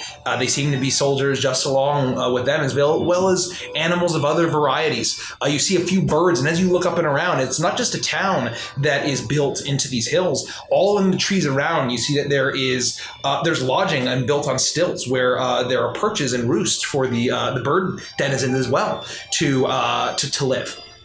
And as you make your way through the tents, as you kind of pass some soldiers, you hear the mutterings of these miners that seem to be employed by the mining company, and they seem to be muttering about the terrible work conditions. And you hear old Jeffrey got killed in a cave-in just last week. I don't know if they're not shoring up their tunnels. This is going to be a death trap. I don't know if I'm going to make it. And you hear people whispering about. You kind of see people whispering as they see all of you walk into town, and they all make their eye contact with Grumley and his tabard, and they're all a lot of the miners. They look a little bit haggard and they look a little bit scared as they kind of avert their attention from you as soon as you do that. And as you're making your way through, you get towards the outskirts of this town, and you see that there's this back alley, and you hear as you're making your way through. It's not a very populated part of town. You're at that time of the day where a lot of the miners are deep in the mine. You see a lot of activity up in the hills, but in the town proper, you probably get the sense that this comes alive in the evening when everyone is off work and they're ready for a drink. But you're in this kind of, it's almost seemingly deserted part of town, and then you hear a loud thud as if someone got punched, and you hear a grunt and a groan, and then another as it seems that someone is getting beaten up right around the corner from where you are. What do you do? And I'm gonna start. No, The whole thing after the source of the noise. You run over the source of the noise. I'm gonna run behind him. What are you guys doing? I'm following along. I want to pull out a hollow bamboo reed with a nettle tipped with that my spider venom, and if it gets out of hand, I'm just gonna blow dart whichever. Okay. You know, there's no better time to test it out than now. Okay, so you kind of craft a nettle device, and as you do this, and you make your way, and you curve around, following Grumly. And Grumly, as you turn the corner, you see this back alley. There's a number of barrels and crates, almost kind of shielding the scene that you see. But you manage to squeeze through this little hole and see the scene. You see a fox. Whose fur is coated in blood, a huge black eye, dirty with soot. As you see that the scruff of his neck and his shirt is being pulled up by two hulking thugs. One seems to be a large brown cat, and the other seems to be a thinner. But taller, like a dark-scaled lizard of some kind. As the brute seems to be the cat and seems to be wearing a simple uniform of cloths and leathers, but the lizard is wearing a hat, very well dressed, and almost like wearing a nice suit. As he's also taking turns with this fox. He's getting beaten up. What do you do? What's all this then? You see, as the cat is grabbing this fox and is getting ready to whale it again, he stops, and you see the lizard turn his head and says, "None of your business, friend." What did he do? He seems pretty helpless. Why are you beating him senseless? Why are you poking your nose in the business of the Smiles Mining Company? This is mining company business? Yes. How does the fox gentleman look? Like, is he like bleeding? Like, He's totally bleeding. fucked up? His mouth is fucked up. You see that he's like, there's actually a tooth on the ground. He is beaten to a pulp as the lizard looks at you and says, "This individual was causing discord for the company. And what causes discord for the company causes discord for the Marquisate. And when the Marquisate has discord in these disgusting little clearings, they call in the Pinkerton Company. The Skinkerton Company." I was going to say that softly. On the nose. On the nose. The Skinkerton Company. I'm a skink. Now, Grumly, my friend, if you don't mind, did you happen to give us your name? I'm not going to give you my name. That's fine. I'll be happy to offer mine. My name is Booker, and you look to be a very, very well-dressed and very sharp individual, if I don't say so myself, putting on a pleasant facade. How does that work? So I am sucking up to and otherwise buttering up an unsuspecting NPC. I'm going to roll with charm, if you'd allow me. No, if that is a particular class move you can do. Since this guy seems a little aggressive, the idea is that if I roll a 10+, I'll hold 3. Okay. A 7 to 9, I'll hold 2. Got it. And I can use those to deflect suspicion or aggression. Correct. And these, the playbooks all have special moves that you can choose. They have a number, and you can either choose 1 or 2 special abilities. Yikes. Yes. I got a 5. All right, I pull my greatsword off my So bag. on a miss, your attempts at flattery are suspicious, and they're going to keep their eye on you. So I'm just holding out my hand to this guy. as you hold your hand to you hold your hand out, he in a quick move he swats it away, and you see he reaches over and he pulls out a hand crossbow and he points it at you. With my blade. Now, friend. And as you say, now, friend, you shoot. And so, how do we decide to use? Are we doing targeted, or are we doing fate? Well, what do you think? Would it be a ranged attack? I would say actually just do a target person because you're at range. And you're Target using a person. target a person. So how does that work? On a 10 plus, So for on a combat hit, you moves, inflict injury. On 10 plus, you can strike again before they get to cover. Well, I don't know. This might be more of like just sort of a. A luck. if you want to test fate, I think it might. I think be more because you have a read and like it's And you're just hoping he You're knocks hoping- I'm just hoping that May it I doesn't. suggest, I don't know if this matters, there is a special one for quick shot. When you fire something at close range. So that is a special I don't move, have a special that weapon. So in the it's a specific... That's right. Oh, not a crossbow. And it's great. It's also great to mention that when you advance, you can take special moves like quick shot. So we'll do a quick. You're trusting fate here. Is this going to work? You're just blowing in and hoping this thing takes off. 7. 7. Oh, well. Okay. Well, what does that do? Let's see. How do I know? It'll be a weapon. It'll be in your weapon move section. As I have seemingly lost No, mine. it's test fate. It's a Oh, test. it's fate. It's a normal ability. So This you're is going to be this one, Trust Fate. Trust fate. Scrape by. Oh, okay. Okay. So as you So I scrape by you. you scrape by and Sounds like a success to me. you blow in and as it flies out, you had used some of your special twine and material, and it immediately explodes in your hands as soon as this dart flies. So I'll say mark a decay. However, you see as soon as Booker backs up, as it hits the neck of this skink as he he looks at you and.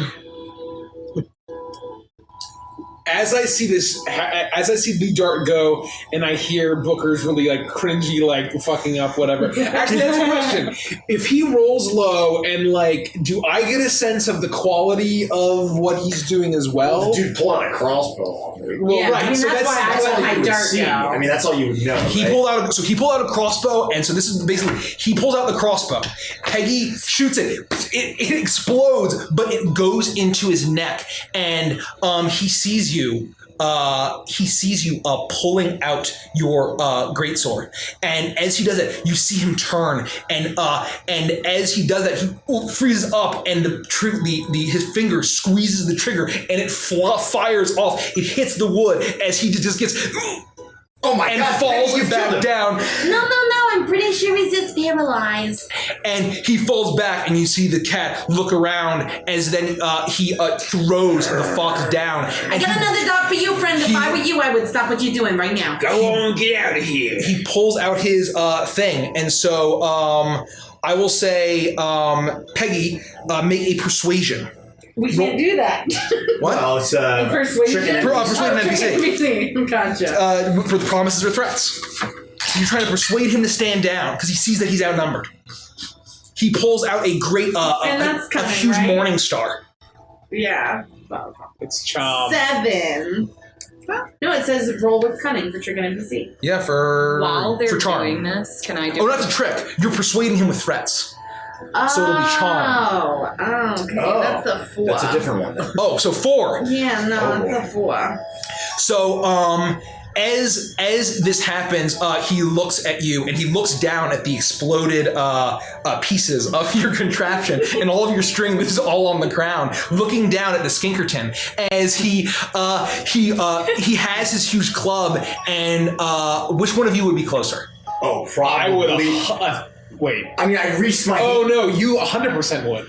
I had reached my hand out Yes, to shake the yes. guy. He is taking this huge morning star and he is charging at you. What do you do, Booker? I'm going to immediately see him coming at me. Oh, we're on dirt, right? Yeah, you're in the dirt in this back I'm alley. going to reach down and pick up sand and throw it in his eyes and use pocket. Okay, do that. So I take the weapon move blind, which I actually don't know what it does unless there's a weapon move. There is a weapon move, but I don't Oh, here it is. Oh. Okay. When I throw something to blind an opponent, roll with finesse. That's right. But this lets me roll with cunning instead as my special move. Yep. And on a hit, I've impaired their vision and given myself an opportunity. On a 10 plus, they have to take some time to clean out their eyes before they can see clearly again. On a 7-9, I just have a few moments. Nice. So that's going to be a shitload because Yeah, it's it's cunning 10 instead plus. of So it's a 14. I rolled one less than max. 14. So I throw sand in his eyes. So he is... He has to take some time to clean out his eyes before he can see clearly. Right, and I've given myself an opportunity. Okay, so as you do that, you see him reach forward and you go sha, and you're familiar with Booker's classic pocket sand move, and he reaches in the pocket sha, and it hits the cat's eyes, and I literally hit my eye. Ouch! As you hear that. And he stumbles forward, leaning down. He's very close to you. And I kick him into the dirt. I guess my question is, what does give me an opportunity mean? So it's an opportunity that will be basically he is stumbling around. He is unable to fight right now as he is basically wiping the. Dang, it's always pocket sand with these raccoons. Use my opportunity to yell, "Get him, Grumly!" I will say that you can, if you guys, I'm not fighting yes, this guy. 100%. You guys have fought in simpatico. You can add Grumly. You can absolutely take this opportunity. I would basically be like setting him up for Grumly. So like, I'm gonna just cut him down. kind of rest my sword on my shield and take my foot and just like kick him in the backside and just knock him in the dirt as like an intimidation. Yeah, I would say that with that fleeting opportunity, with that pocket sand, it is not hard at all to do that. As he stumbled, he reveals his cat tail is flailing around, and you effortlessly kick him into the dirt. He stumbles forward and lands hard. He's like, I've been skinking since you're gonna hear about this. Go on, get out of here. You've done enough harm. This man's practically bleeding to death. Get on. Make not a persuade an NPC check. Or not a check. You roll a charm to persuade an NPC. We'll eventually get the vocab down. 8. Before this fight ends, can I do something?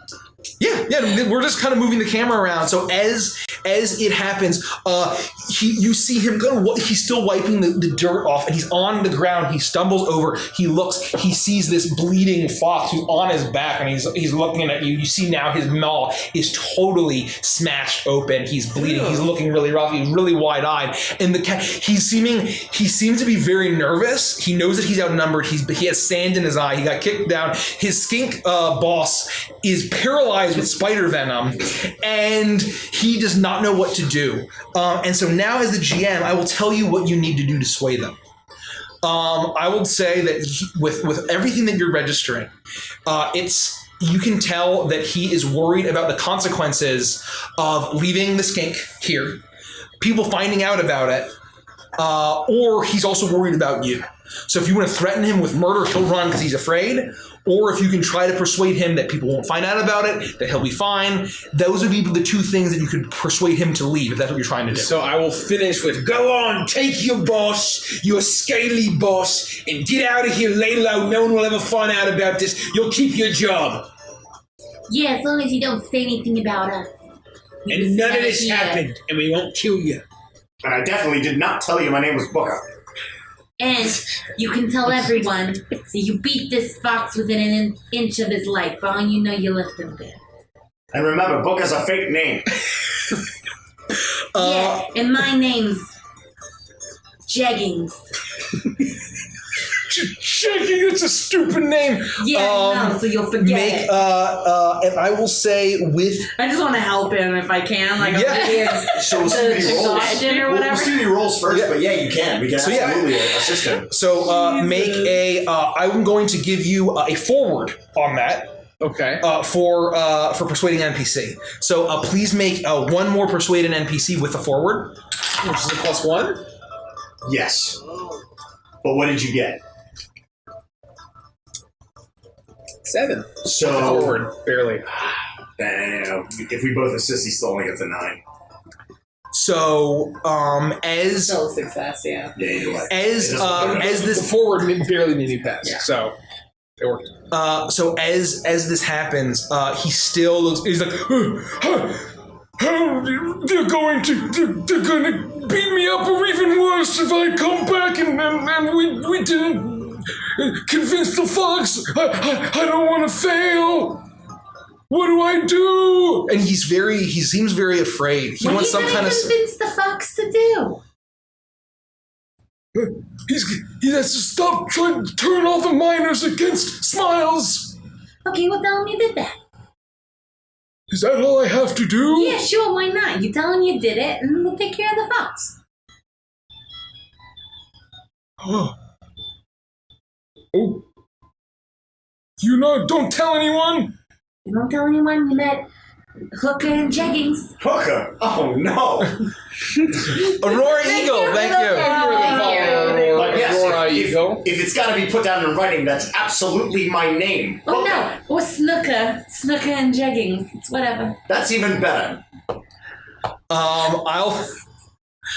So as you see that he just nods, and with all of that, he's so confused. He sees the skink on the ground, the dart still in his neck. As he and to be fair, I have no idea how long that's gonna last. That was my first try with it. he stands up. He might never wake up for sure. He stands up. Peggy, there's a 100% chance you killed the man. You know, if you look at him, his eyes are moving back and forth, so I think he's probably dead. What did you want to do? Oh yeah, what do you want to do? Yeah, so while the fight was going What on, did you do? and I would have stopped short. I was following him. I would have stopped short of where the crowd was kind of watching this fight going on, and with them all distracted watching people, I wanted to kind of sneak around and pick some pockets if I see anything of value. Okay. Or even not of value, really. Okay, so they're all distracted. So while it's happening, the camera pans over to you, and they tell you to use the thing in that kind of language, which is something that is unique to Powered by the Apocalypse systems. As it's happening, you're imagining there's arguing these three people doing, you're not sure if they're being heroic, but they're interfering with this encounter, and you see this. The camera sees this chipmunk. I'm stop doing that now. That's my last time I'm doing that. As as this chipmunk creeps out, and you see a number of miners walking around, looking tired and dejected. Some have a little bit of a pep in their step as they seem to have a hefty coin purse. Yeah, I want to take that. Okay, so you're going to attempt to narrate that. You see a miner walking by, and he has a hefty coin purse. I was kind of imagining that there was like a crowd of people like watching this guy get his ass kicked. No. He's in a back alley, so it's away from prying eyes. Otherwise, we'd be instantly murdered. Okay. And we probably will be if that guy ever does wake up, because then all of the skinkertons are going to be on our asses. So then you see me hiding behind like a box or something. Oh, I kind of thought there would be a crowd here to pickpocket, and then nobody came. But it seems like you guys got it all done. And as you get back, this cat picks up the skinkerton and like, you haven't heard the last of this, as he carries. better off. As he carries off the skinkerton. As he's like walking away, I want to make the noise of shooting a dart at him. He like dives behind. He actually falls on top of the skinkerton and picks him back up. And like, oh god, I hope you're not dead. As he carries him off around a corner, and you now see you're alone in this, or the four of you are alone with this fox. His eyes are bloody. His mouth is bloody. His eyes are kind of rolling around like he got knocked in the head a few too many times. Peggy, that was unbelievably quick thinking. Thank you for saving my life. That guy would have shot me right in the chest. Yeah, no, that's what I was worried about. All I was going to do was tell him my name, which in hindsight, we're probably really up shit's creek without a battle. Oh, you got a paddle on you? I know, that's the point. We don't have a battle. Why would you bring that up if you didn't have one? Because we're up shit's creek and we don't have a battle. Well, actually, we're not anywhere near Schitt's Creek. That's not where you came from. Give it a few hours. Sure. So, the thing I was going to say was, actually, I don't remember. All right. Sorry, go ahead. I was gonna look around and see if any coin fell out of the skink's pocket when he was knocked on the ground. You said he was kind of fancy. Yeah, you're fancy, and you look around, and you see that it didn't knock him enough that anything that he would have had for coins didn't fall out. No paydays. So you see the fox on the ground. What do you do? I will pick him up, or get him on his feet, not physically pick him up. Okay. Mister, are you okay? You see this orange furred fox as he kind of has this tuft of hair, and you see as he is looking, he's like, oh, I am not okay. I don't feel so good. Is there anywhere in town we might be able to take you some sort of infirmary, a tent, some sort of first aid tent? There is first aid. No. They will. The cats run all of the hospitals and first aid. Take me to the Pearl Saloon. How do we get you there? Well, I will point. All right, Brumley, get one side, I'll get the other. All right, come on now. Just rest your weight on us. I scoop them up. So you scoop up this fox, and as you're making your way through, you see that the crowd. It's as the sun is basically setting at this point. The miners are starting to flood the streets. As it took you a long time to get there. I don't know how many days, but it doesn't really matter at this point how many days it took you to travel here because the force is really big. But so at this point, the sun is setting at this, and the miners are coming back. Many of them are horribly hunched over. They're covered in soot, and they look tired. So a lot of them are coughing, and they're all shuffling around. You manage to dart around. You see the occasional cat, but you're able to kind of duck around with this crowd as you make your way to do we need to fix the blur? The camera's like super crazy blurry. We'll fix that. Because we got a scuffle. A bit of a scuffle, see? I'm not going to be saying C. I'm going to try not to. That's just my language unit to help you the voice. It's better than it was for sure. Good night, Lone Guard. Good night, Lone Guard. Have a good night. Good night, Cole. Good night, Cole. Good night. Oh, I get it. Yeah, me too. So, as you're making your way through this crowd, you see that there are a number of. As you dart your way, how are you carrying him? What describe to me kind of how this has happened? I imagined it, and please tell me if you imagine differently, that we basically put one arm over each of our shoulders and we're scooping him up and dragging his ass where he's telling us to go, because it sounds like he's pretty rough. We've got one arm over, we're getting him and pulling him up, and we're going to drag him to the Pearl. Okay.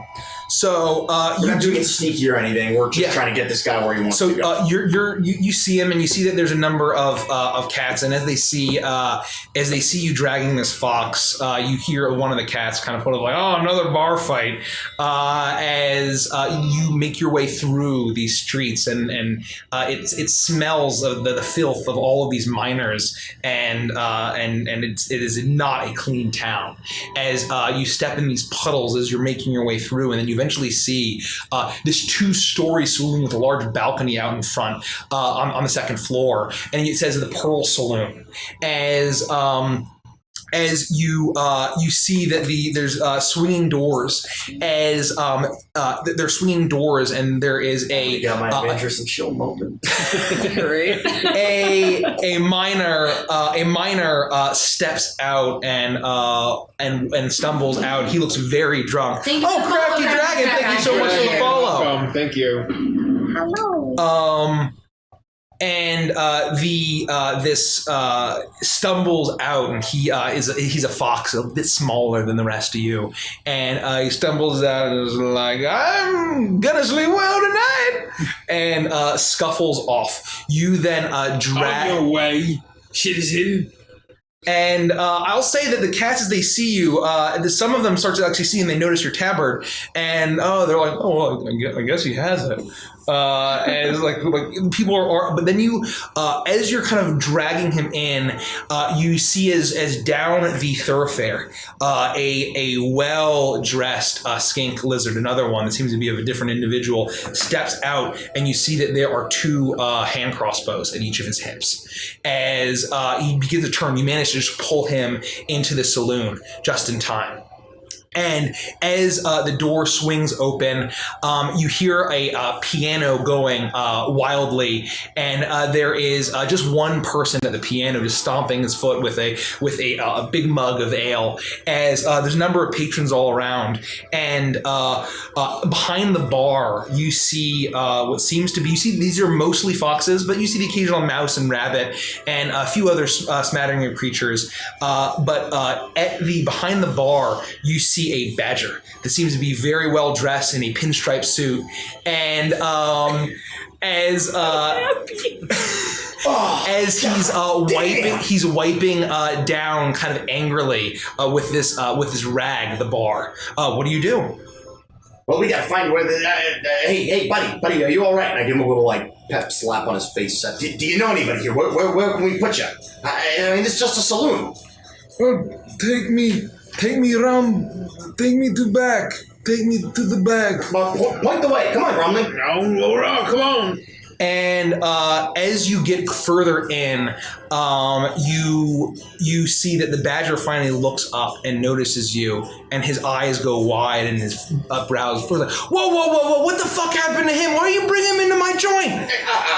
Listen, sir, we don't want any trouble. We just found him like this, and he told us to bring him here. They said that we couldn't take him to a medical tent.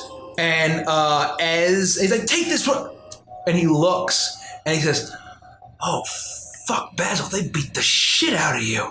And, did anyone see you come in here?"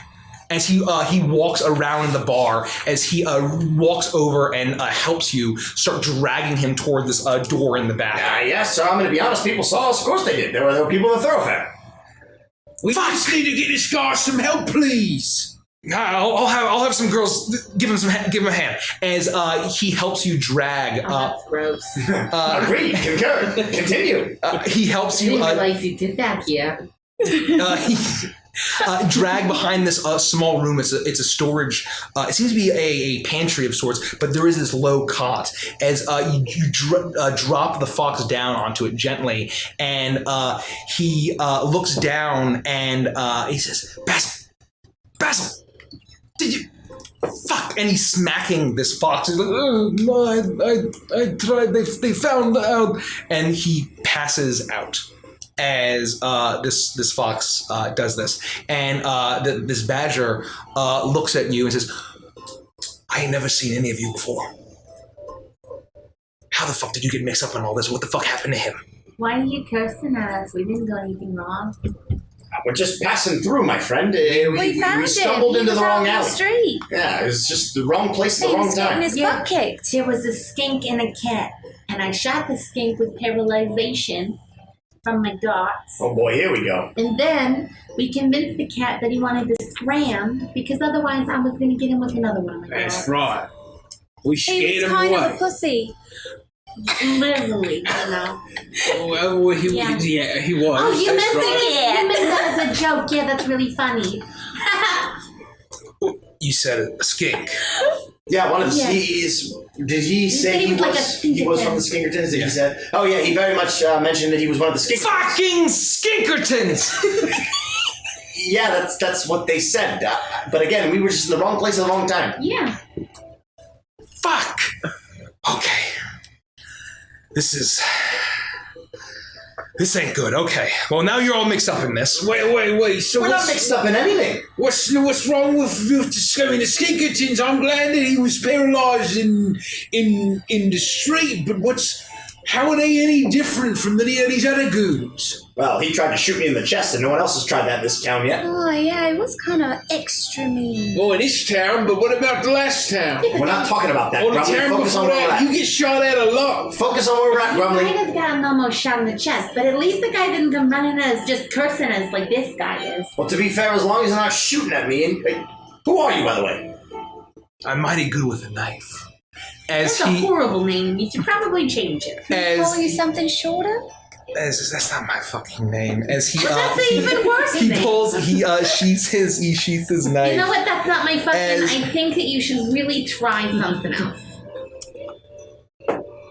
Alabaster, Seljan Alabaster. Do you go by anything a little shorter? You can call me Seljan All right. or Sal. My friends call me Sal. I like that. Sal, it's a pleasure. My name is Booker. Booker.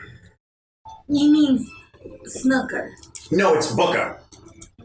Alright. My name's Grumley. I'm Hazel. So, And Peggy.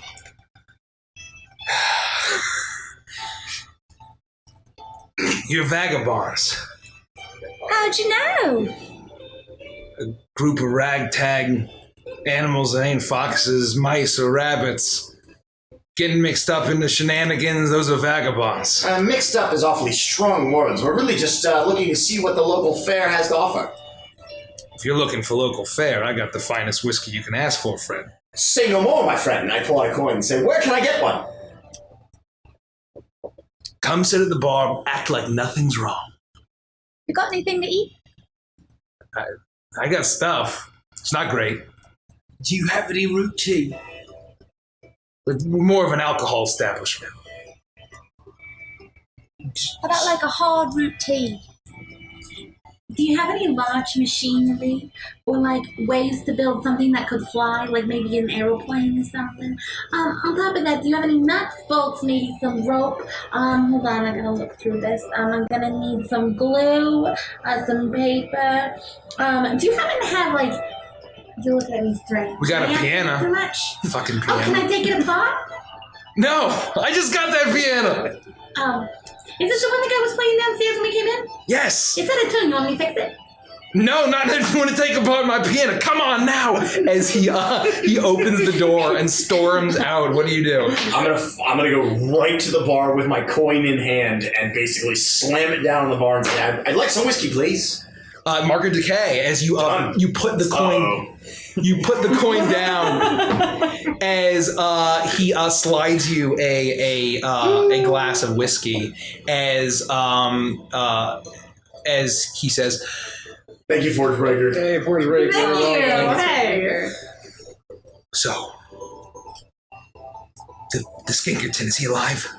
Well, You know, and that's kind of like, it's up for debate. it's a little bit of a loose No, term. of course we didn't kill him. Yes, he's you know what? I alive. really am not a big fan of lion, is all I'm going to tell you. Wait, did I'm you not a kill fan him? of lion or lions. Hey, did you kill him? I think it's safe to say that he's not dead yet. My vote would be if we were to take a coin and flip it in the air. One or the other is he's alive or dead. Yes, I'm going to tell you this. I harvested some milk from some spiders out in the woods, and it's sterilization milk, okay? And I've never used it before. I was going to try it over here on Grumley, but then this guy got all handsy with Booker, so I shot him with it. So I really don't know. He might stay like that forever. He might stay like that for just a couple hours. Either way, he wasn't doing anything for the time being. To be perfectly fair, Peggy saved my life. Skiggerton tried to shoot me right in the chest. Well, that he was intending on killing all of you. All I did was offer up a hand. Oh, he didn't have a chance to kill all of us. It's no, Yes, it's but I no shot him way. like almost immediately. Don't underestimate those skinks. They're the muscle for those that don't need the muscle for the Marquisate. And that fucking Smiles. Well, how does the Marquisate mix up with his Smiles company? Based on what I heard, the Marquise de Cat probably doesn't know anything about this. And it's probably the Smiles guy that's become corrupt. He's a bad actor, as they say. He's crooked. You know, I think the term's a bad apple, not an actor. A bad apple? Yeah. Well, I think that's a Hazel different would know turn all of about phrase. bad apples. But I've had so many bad apples. Sometimes I got worms in them. Sometimes they just got like little brown patches. They get squishy, but you still eat them, but they've kind of got that dried out texture. Well, And you don't eat the seeds because they've got arsenic. wait, like poisonous I arsenic? forgot to tell you that. You might find that interesting. Peggy, sometimes you frighten me. No, it's really good to know. Just in case this one gets I stuck. find myself bewildered by my fucking circumstances. What circumstances are these? I'm gonna go fix that piano. Please don't touch my fucking piano. No, I'm gonna do it though. I'm gonna walk over and I'm gonna tinker with and fix the piano. I don't take it apart, but I fix it. Have I received my bourbon? Oh yeah, no, he's got to give it to you immediately. This is a fine drink, my friend. Thank you very much. There's more where that came from. For the rest of you, the same. Well, I gotta be honest, we're not much for the way in funds, but if there's anything I can do to get more of this, I'd be happy to help you out. Yes. Oh shit! Basil, Dolly, go get Basil! As he yells up, and you see that there is a fox girl, as she's a little bit shorter and stouter. As she walks over, and she has some bandages and a med kit, and she hustles down into the room. I gotta be honest. I'm real sorry about the way we burst in here like this. We asked the guy if we could take him any medical attention. He told us no, and this was the first place that he mentioned. We brought him right here. We didn't mean to cause a stir. To be fair, it's like with the swinging doors, it's like every time you come in, you kind of burst in. Because it's just like, pow, and then you're in. Touche, Hazel, touche. It was very bizarre. And then they swing a little, it's very dramatic. The point is, we didn't mean to mess up whatever operation you got running here. Well, it seems like Basil messed that shit up already. Yeah. What's your relation to the guy? I make friends with the other businessmen in the town, and when I was a young badger, I was cutting down trees, establishing a real business here to try to make a name for myself. And then the Marquis ate these cats. Now you spouting stupid garbage about how they don't even know. Who do you think sent the fucking skinkertons? They come in, and they put their own, that gray cat son of a bitch. Who? Smiles? Smiles. Gray cat. Levi. Never met the guy. We've heard his name though. It's like on some signs outside. Would it be on signs outside? Yeah, so there's the Y, and you see the smiles, and there's a bunch of like crates and things, and like there's even certain buildings that have smiles on it. But Jericho told us his name too. Right. Yes. Yeah. You know, there's nothing more distrustful than a smile, is all I'm gonna say. So are you And saying? I've learned that by traveling with this guy. Are you? And I'm just being raccoon grin as I sip my whiskey. Are you telling me that you're involved in this whole revolt thing that they were referring to in that back alley? I wouldn't call it anything as noble as a fucking revolt, but destabilization. Try to get him played in language that he understands. Make him fuck up. Have the cats take him out. The cats take the cat out. Yes. No, They may I have believe some. some incompetent jackass in charge. Well, I should probably take this off, and I stick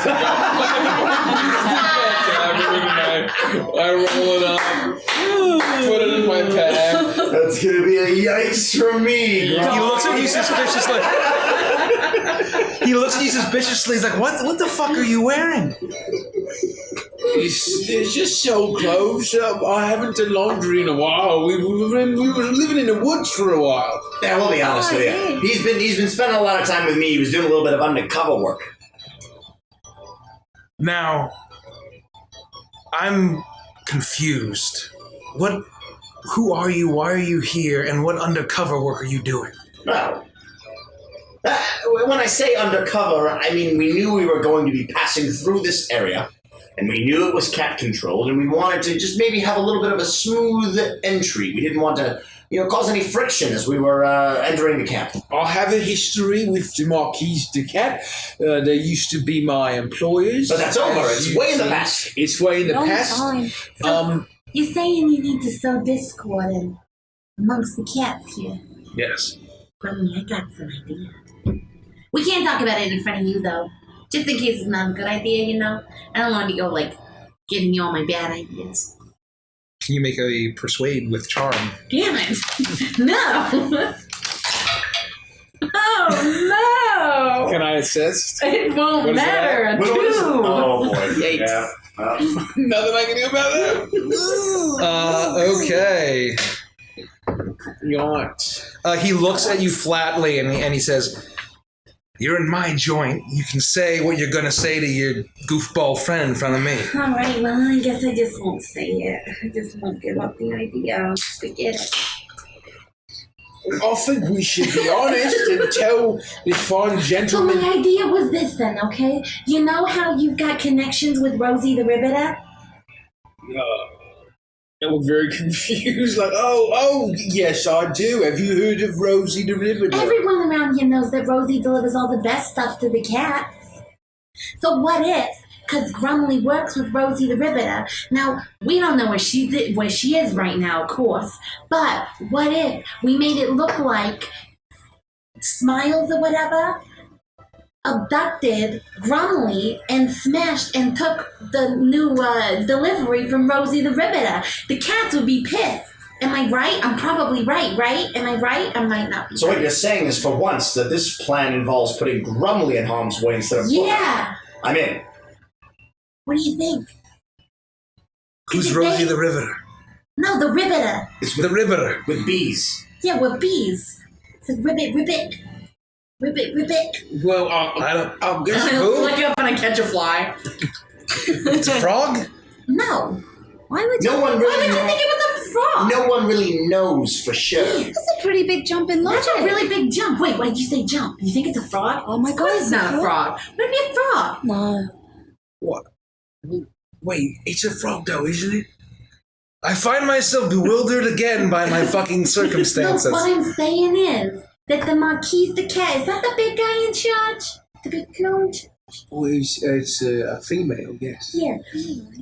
You know, they got all that like technologies and stuff.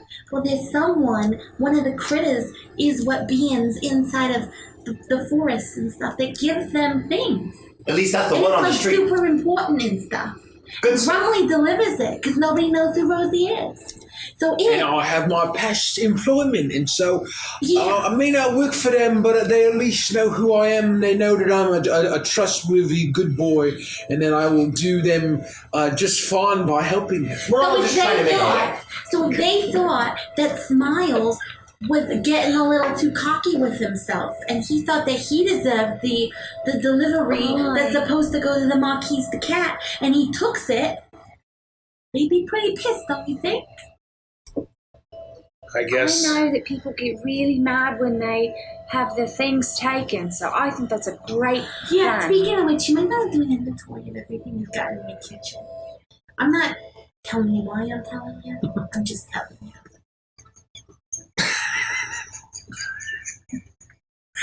Should I be concerned? Why are you looking at her? Yeah. Because everyone else is. Oh shit, look, stop looking at her, guys! That was very obvious. Why would you think Rosie the Ribbit is a frog? I'm sorry. No, we're skirting around the issue itself, the reason we're here in the first I place. just noticed your root shirt. Shirt on. Root by Leader Games. It's a wonderful board game. Check it out. The reason we're here in the first place, and we can help you deal with all this if you need help, but the whole reason we're here has nothing to do with this company. It has nothing to do with the skinky tins or anything else. We're here to find ancient... And I immediately knock my empty glass off the bar, and it breaks. Oh my goodness, clumsy me! I'm so sorry, my friend. I'm gonna have to fix that. I start clanking the glass as I spill mine. Oh no, I'm so clumsy. I'm so sorry. As I was saying... No, he's done speaking. The point is, I'm very not finesse. Another moment, please. And I put another gold. I put another gold coin on the table. And I slide it towards Sal. You know, the thing is, when dogs start drinking, they stop barking and making no sense. Grumbly is done speaking for the evening. Is that right, my friend?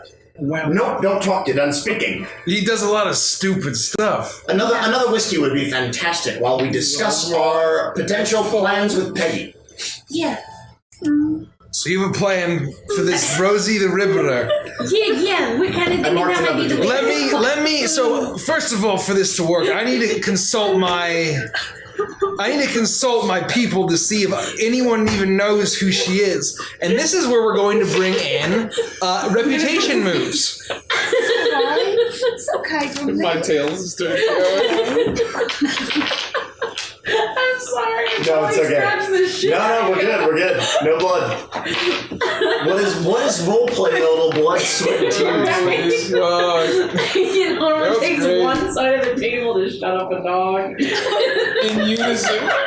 Literally, all three of us are like, come on! I'm sitting here thinking, he's not gonna do it. He's not gonna do it. Rich would not listen. That son of a bitch. He's gonna do it. Amazing. Can you make me a cup? So we're going to now feature another mechanic, reputation moves. As I don't even know about this. so yes, so prestige is positive word, and notoriety is negative word, and so it's generally sometimes when you meet an important NPC, you will make a reputation. So we're going to kind of do it for the company. We'll do it for just like kind of what Alabaster has heard. about the mining, or what he will be able to discern about reputation of Rosie the Riveter from these individuals. So we are going to do a roll, and you'll just mark your modifier for your reputation. I think Nikki should roll it, if that's okay. For Rosie the Riveter. With what? The Marquise. Because the company is with the Marquise.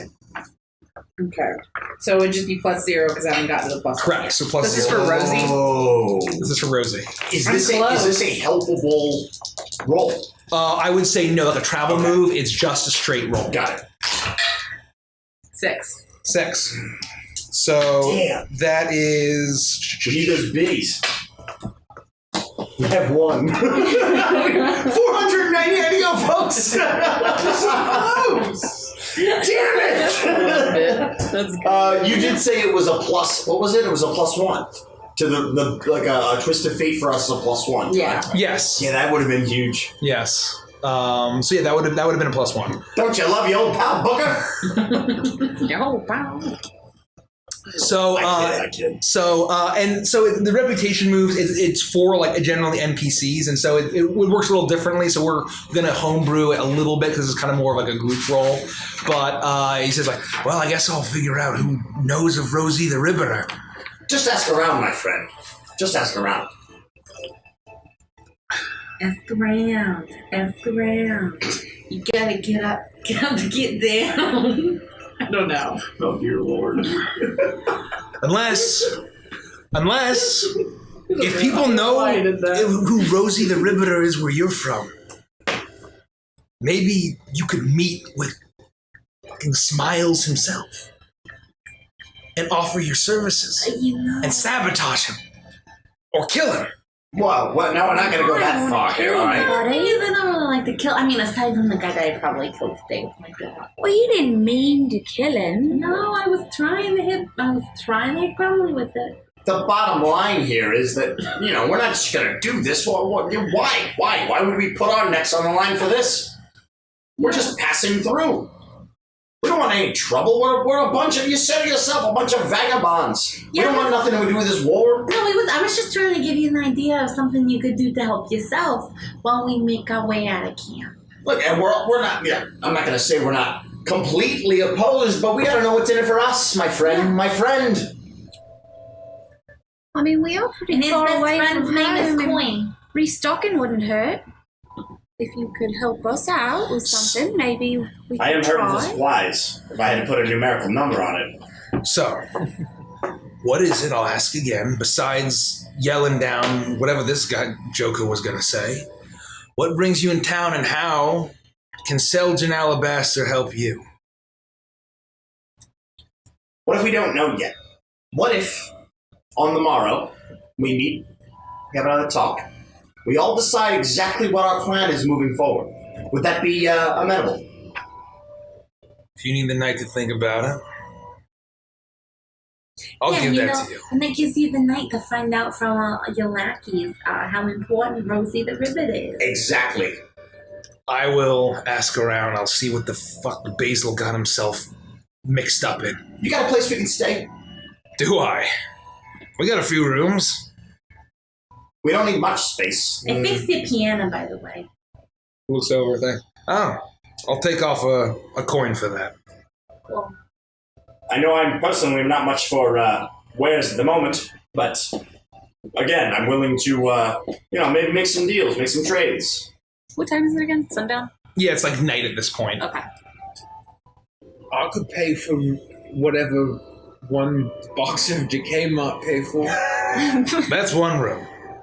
Well, we don't need much more than that. Can we all squeeze into one room? That's between you and your gods. I'm all right with that. All right, well, yeah, that sounds fine. If everyone else is all right with that. I think I will do that. Take turns sleeping a little bit. Oops, I just broke my pencil. Hey, Wormwood. Hey! How long are we streaming Yeah, for? I'm not sure. This is our first night doing We group probably games. probably a bit more, yeah. Chunk more. Yeah, we're around. Yeah, We we're got some around. time. We be We're not jumping off anytime soon. So, with that, you all manage to shuffle into your rooms, and then also, if there's anything you want to talk about, you get to rest and Oh no, I think we have much to talk about. you're all in your rooms. If you will, GM. Hear me out here. All right, I'll hear you. Spent a lot of time, most of my life, in the old Muckbed Creek. And as I mentioned previously, these ruins were unknowns to anyone I knew. And again, if the others don't know about them, I don't know who would. Now, I'm not necessarily knowing this alabaster might know anything about these ruins, but I know I literally just said we shouldn't tell anybody about them. But we need something to prove they exist. What the hell was that? Trying to tell him about what was that? Why did we have to jump over the table? Peggy, I'm surprised you don't slap him upside the head. I'm slap him. Thank you so much. Thank you guys. Thank you so much. Let's talk about what we're doing real quick. For those, we're actually playing an RPG system that is not out yet. It's called Root the RPG, made by Magpie Games. Their Kickstarter is going live this fall, soon, and we got a little preview, so we're playing it today. And they're a bunch of animal woodland creature vagabonds. So I was going to just say the beauty of this is that if you like what you see about it's powered by the Apocalypse system, if you like what you see about this awesome board game, right, turned RPG, you'll have the opportunity to back it as well. Yeah. So we're giving you guys a sneak peek of this awesome game that you guys can help. And to all the new people, this is the map of our woodland here. Yes. So we're this cute little meeple here. We're a bunch of vagabonds. Guy. And the dancing meeple. So we were here, we moved here, and so we're just sort of trying to find our way in the woodland. Yeah. And hang out. Yeah. We've got our first crazy, time playing PBTA. Crazy cast of characters here. Yeah, they're all animal creatures: a pug, a chipmunk, a frog, and a raccoon. And so, it's cute woodland creatures, but they're all murdering each other and cursing and drinking alcohol. I didn't want to annoy that But you're anybody. Thank you, Skebras. Thank you so much for the follow. Really appreciate it. Yeah, I'm pretty sure I didn't murder anybody. I think the paralyzation is going to wear off soon. But you. Yeah, Grumman. We specifically talked about not doing anything. Well, I don't recall exactly what we just agreed upon. You know what? I'm going to look through my notes. Right here, at exactly noon 35, we said we're going to go in and we're not going to mention the ancient ruins to nobody. To anybody. Nobody. I don't. Well, he seems like very knowledgeable. What does it matter? Well, unless we're all in agreement, we don't do something like that, Grumley. Come on. Well, I just think that he seems like he knows what he's talking about. He seemed to be very, I don't know, he had a lot of authority, so I figured, I might provide some information that might help him. I don't even necessarily disagree with you. But the point is that we don't offer up information, even if we're just looking for ruins. And I don't think. Why would he know anything anyway? Let's just assume for one moment Jericho said nobody knew that this crazy power actually exists. Let's just pretend for a moment it's real. We're not going to go around telling people about that. If we're looking for ruins that may not be well hidden or out in the open, we can discuss that. But the point is, we're not just going to give the information away for free. All right, I was just trying to help you, Joe. We have no leads. We don't know where these ruins are. And that's why we're discussing it right this moment. But I think he had a good point that maybe we should go and talk to Mr. Smiley himself, Levi Smiley. Because if anybody's going to stumble upon ruins, it's going to be someone digging up the earth, mining. While I agree with you, we certainly don't want Mr. Smiley to have any idea. Smiley, whatever. I think it's Smiles. The point is, with that toothy bastard. Because it makes me picture him as a happy guy. When we find that toothy bastard, we certainly don't want him knowing anything about some untold fortune or power that he'll take immediately back to the cats. I don't want to tell him. I just want to see if maybe he already knows, and then we can find it. Without mentioning the source of the power or the fortune, so be it. Do you hear what I'm saying? You winked at me. Is that? No, it was more of a narrow glance, like I'm trying to gauge one eye closed all the way, so is it? No, it's more like he's looking down his nose at you, like, I'm so nice. Condescending. It's kind of what I'm Your reading big it as. raccoon nose. It's not very nice to say either, no. The bottom line is here, regardless of what we tell It's people. just like he's got the long snoot and like yours is kind of squishy and mine's pretty small and you don't even have a snoot because you're nobody needs to bring up the you're always rubbing your snoot and our snoots. Why do we always get around to this? Every time you start yelling at her, she mentions I don't have a nose. That's not very nice. Keep this is how I was born, you know, He Hazel. brought it up with his long raccoon This is how I was born. And you're Frogs don't have noses, okay? You don't. I think you kind of have little holes. We keep the Blazing Heart a secret to everyone. Are we understood? The Blazing Heart is told to no one. All right, it's fine. I won't mention it again. I'm sorry. So now I get to the point. I love your holes. I think they're beautiful. Do you know? I've had enough of this tonight, okay? You mentioned yarn. You didn't have any. True. Okay? You know? You mentioned some other shit, too, that you didn't have. Yarn means story. What? I was talking about telling a yarn. It means tell a story. So do you have some yarn? Why would No, you I just... told Why did you bring it up if you don't have any yarn? Because telling a yarn is not the same as owning yarn. Oh, yeah, we need to go to bed. We can talk about this in the morning. Good night. But we didn't even get any dinner. Hazel, you've eaten 14 times today.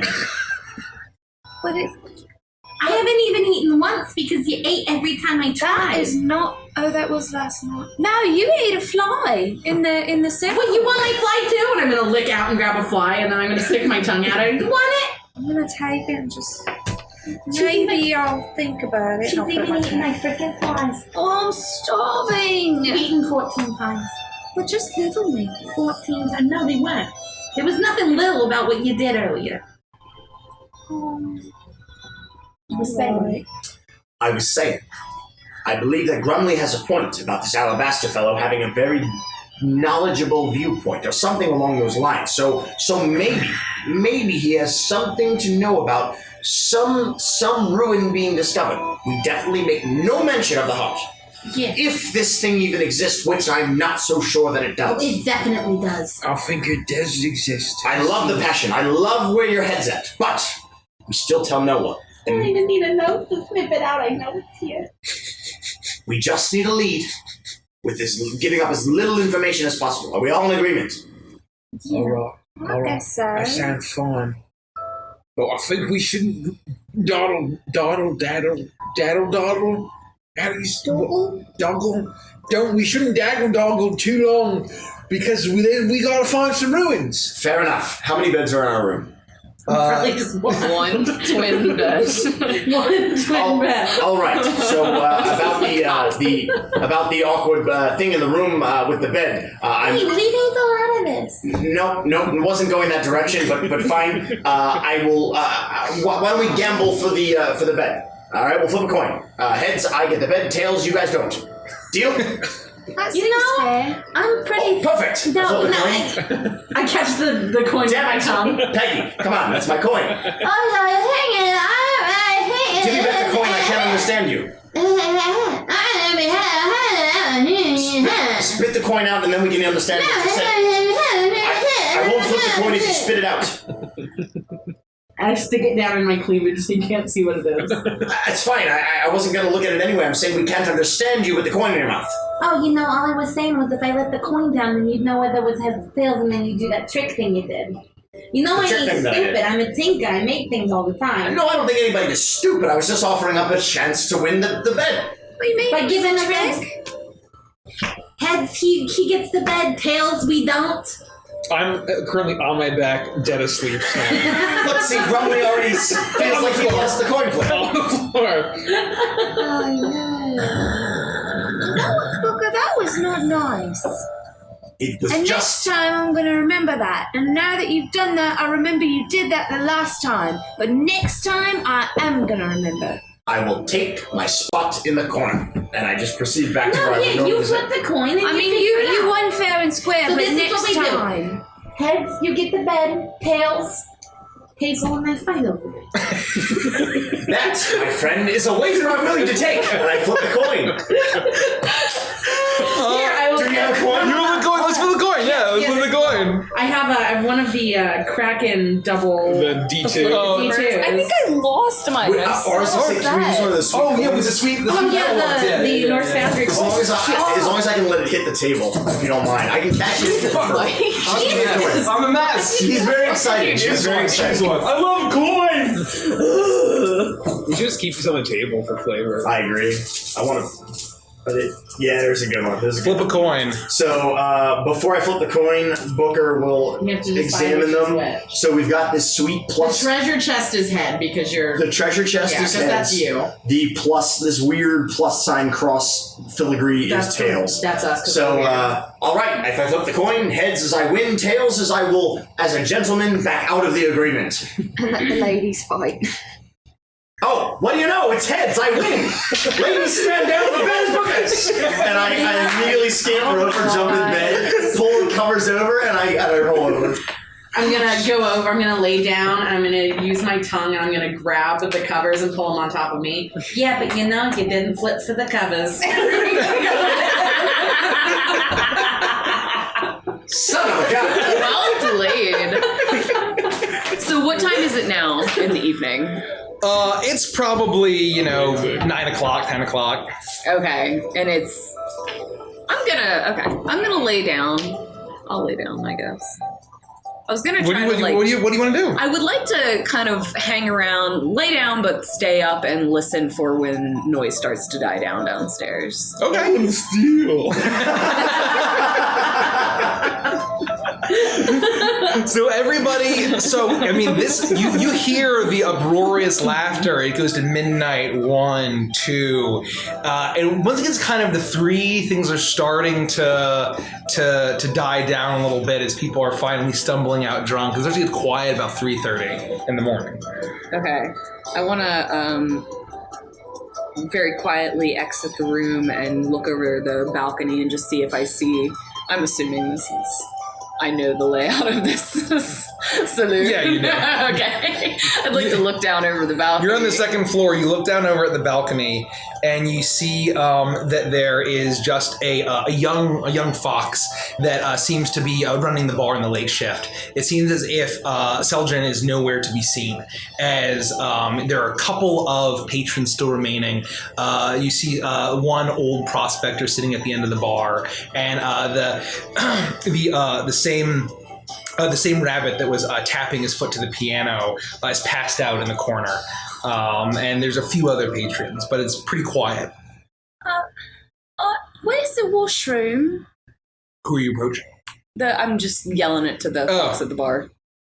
Oh, washroom's just down back there in the back. All right, thanks. So I'm gonna make my way down that way, and do I see any other doors down there that I could? So as you make your way down towards the back, you see that at the very end there is a door towards the washroom. There's a little moon out of it or something. I don't know.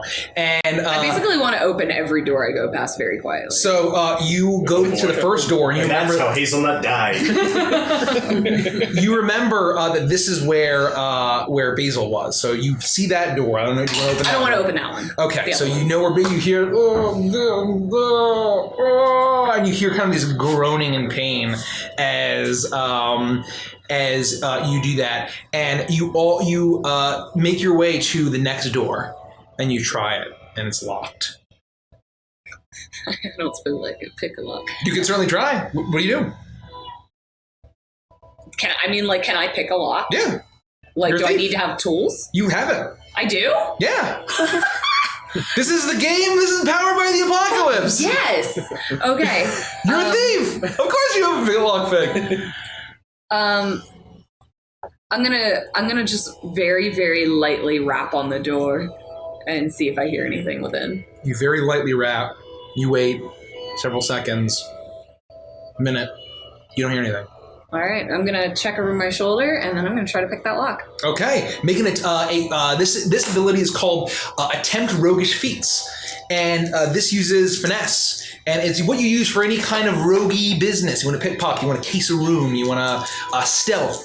So that's the roguish feats because they're all kind of roguey. Here it is. Finesse. Yes. Finesse. Okay. One more shiggity shake. Here we go. Oh, that's 8, good. 9, 10, 11. 11. Okay, so you take out your pick and you slowly. Well, she's got thieves tools. And your thieves tools, and it opens and slowly. Is there any light on in the room? There's no light, and it's very dark. But you're able to see as you peek in that that as it opens, you see what seems to be a whole cellar of rows and rows and rows of bottles of alcohol, of various whiskeys, and you see a few kegs in the corner, as it seems to be where the booze for the Pearl Saloon is kept. What do you do? I am going to slip in silently and close the door behind me. Okay, you do that. I'm gonna wait a few minutes. Is there any window or anything in here? No, there's no window at all. No windows. So Okay. I'm just gonna wait a minute and let my eyes adjust to the light. Okay. You're able to see the room all around you. Yeah, I'm gonna start putting as many bottles of anything that I can into my bags, into like the inside of my clothing. Smaller bottles I'm gonna start packing into my cheeks. I would say they're like little airplane bottles, and you're just stuffing them into your cheeks. In my cheeks. And so you start doing this, and I would say fill up on your decay if you've lost any. I have not. Okay, you have not. So you managed to stock up, and you are as much as you physically can carry. Okay, I'm going to go back out of the room. Okay. So as you look around, you start to see that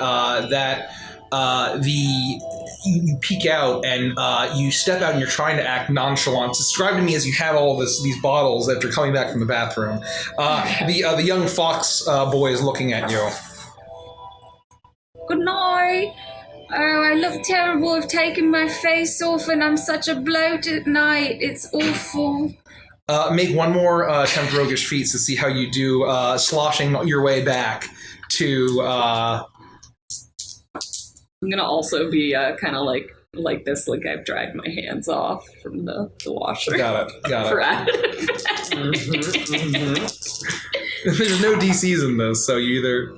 11 again? Crush it. 11. Crush it. Okay, so you said like, oh, good night, miss. As you manage to scamper your way up and get into the room, and then you have a bunch of bottles of booze. Great. I have one question before we wake up. Yeah. Once everybody's done.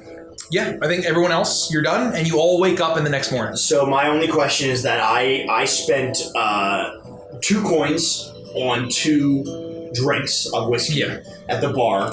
I removed them from my overall decay. Did you want... is that how I should have handled that? Or was it a matter of, like we discussed about the...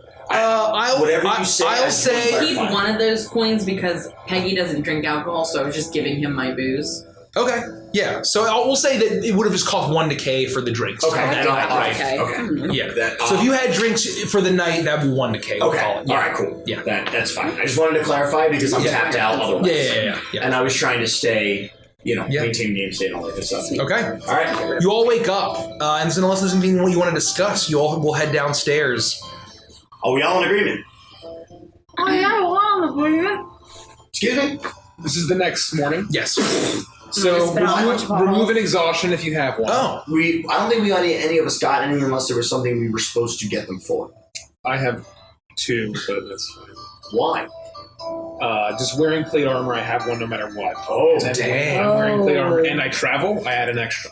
Okay, so that's... Actually, so I you have guys to are think fine. about that too. No, I wear chainmail for some reason. Oh yeah, so you would have needed to mark 1 when we traveled, but now it's gone because you slept. So just keep that in mind for next time. Right. Got it. Okay, so we're Good golden. to know. Yeah. All right, so as I stated previously, we're all in agreement. You might want to ask him what we're in agreement for because I don't think he's that. So we're going to ask him about where the ruins are, right? That's what we agreed on.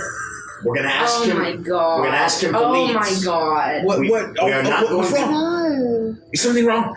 From a poker standpoint, my friend, that would be playing your hand too early. All right. We're gonna try to get a little bit of a lead without giving away too much. I'm gonna pop one of the bottles and... Because I have this project I've been working on. You pop it and you start drinking. Peggy, you're killing me. No, I'm not. These are all terms of phrase, or metaphors, or similes. What is? Do you have a lead language. or don't you have a lead? I don't know what a lead is other than a clue into what we're looking No, I for. think she means lead. Is they spelled No, the same I'm way? talking about a lead. Like you would put one on a dog. Some people call it a leash. Other people call it a lead. I don't have one of those. Why would you bring it up then? Because I was talking about... Never mind. Down to talk to old Alabaster. Are we good? Here we go. Wait. What was that you spat out? Oh, it was some things that I found. They're like big bottles, but they're little bottles. Is there a window in our room? There is. There's one What window. was the name of the pie that your mother baked before? No, weren't you listening? Bumbleberry? Yes, it was bumbleberry. I quickly take one step towards the window and go, oh my god, is that a bumbleberry pie? Bumbleberry pie. As soon as she looks away, I try to swipe some of the alcohol she spat out. Yeah, I'll say if it would be, I think that you'd probably be able to easily, if it's on the thing, you'd be able to swipe it. I spat out all the airplane bottles. Oh yeah. Right, like easily, on the yeah. Oh yeah. So, yeah. I just was trying to distract her and swipe the bottles. Yeah, you managed to get a bunch. Gifted some, Mayo. Oh, thank you, Mayo. We got a red clock back in the family. Hell yeah. Well, bumbleberry. You know what? I actually don't know what a bumbleberry looks like. I must have been mistaken. I But you apologize. just can't go around saying that there's bumbleberry pie when there's not Obviously bumbleberry he can because he pie. constantly tells me he's got things like yarn, he's got a lead, he's got other things. Wait, Were any of the berries that I found bumbleberry? I would say probably not. Okay. we never That's gonna be never a a campaign-long bumbleberry quest. pie to begin with. It was clear. I was clearly mistaken, my friend. Clearly mistaken. All right, I'm not sure about I don't even that. see any pie. It was just a That was mistake. not even a pie to mistake. What do you mistake a No, pie for? well, he did mention last night that You're all agitated. his eyes are going. I think his You vision's do know better. that when people are like trying to cool their pies down after they have them in the oven, they put them on the sill for Exactly, Oh, I do. Peggy. So more than likely what happened was he saw it when it was on the sill, and then when you tend to look for it, whoever baked it was bringing it back in to feed it to the kids. I'm gonna open the window and smell and see if I smell any pie. You open the window and you smell, and just the stench of the thoroughfare hits your nostrils. It does not smell of anything like a pie. Disgusting. Oh, God. That's terrible. Down to Alabaster.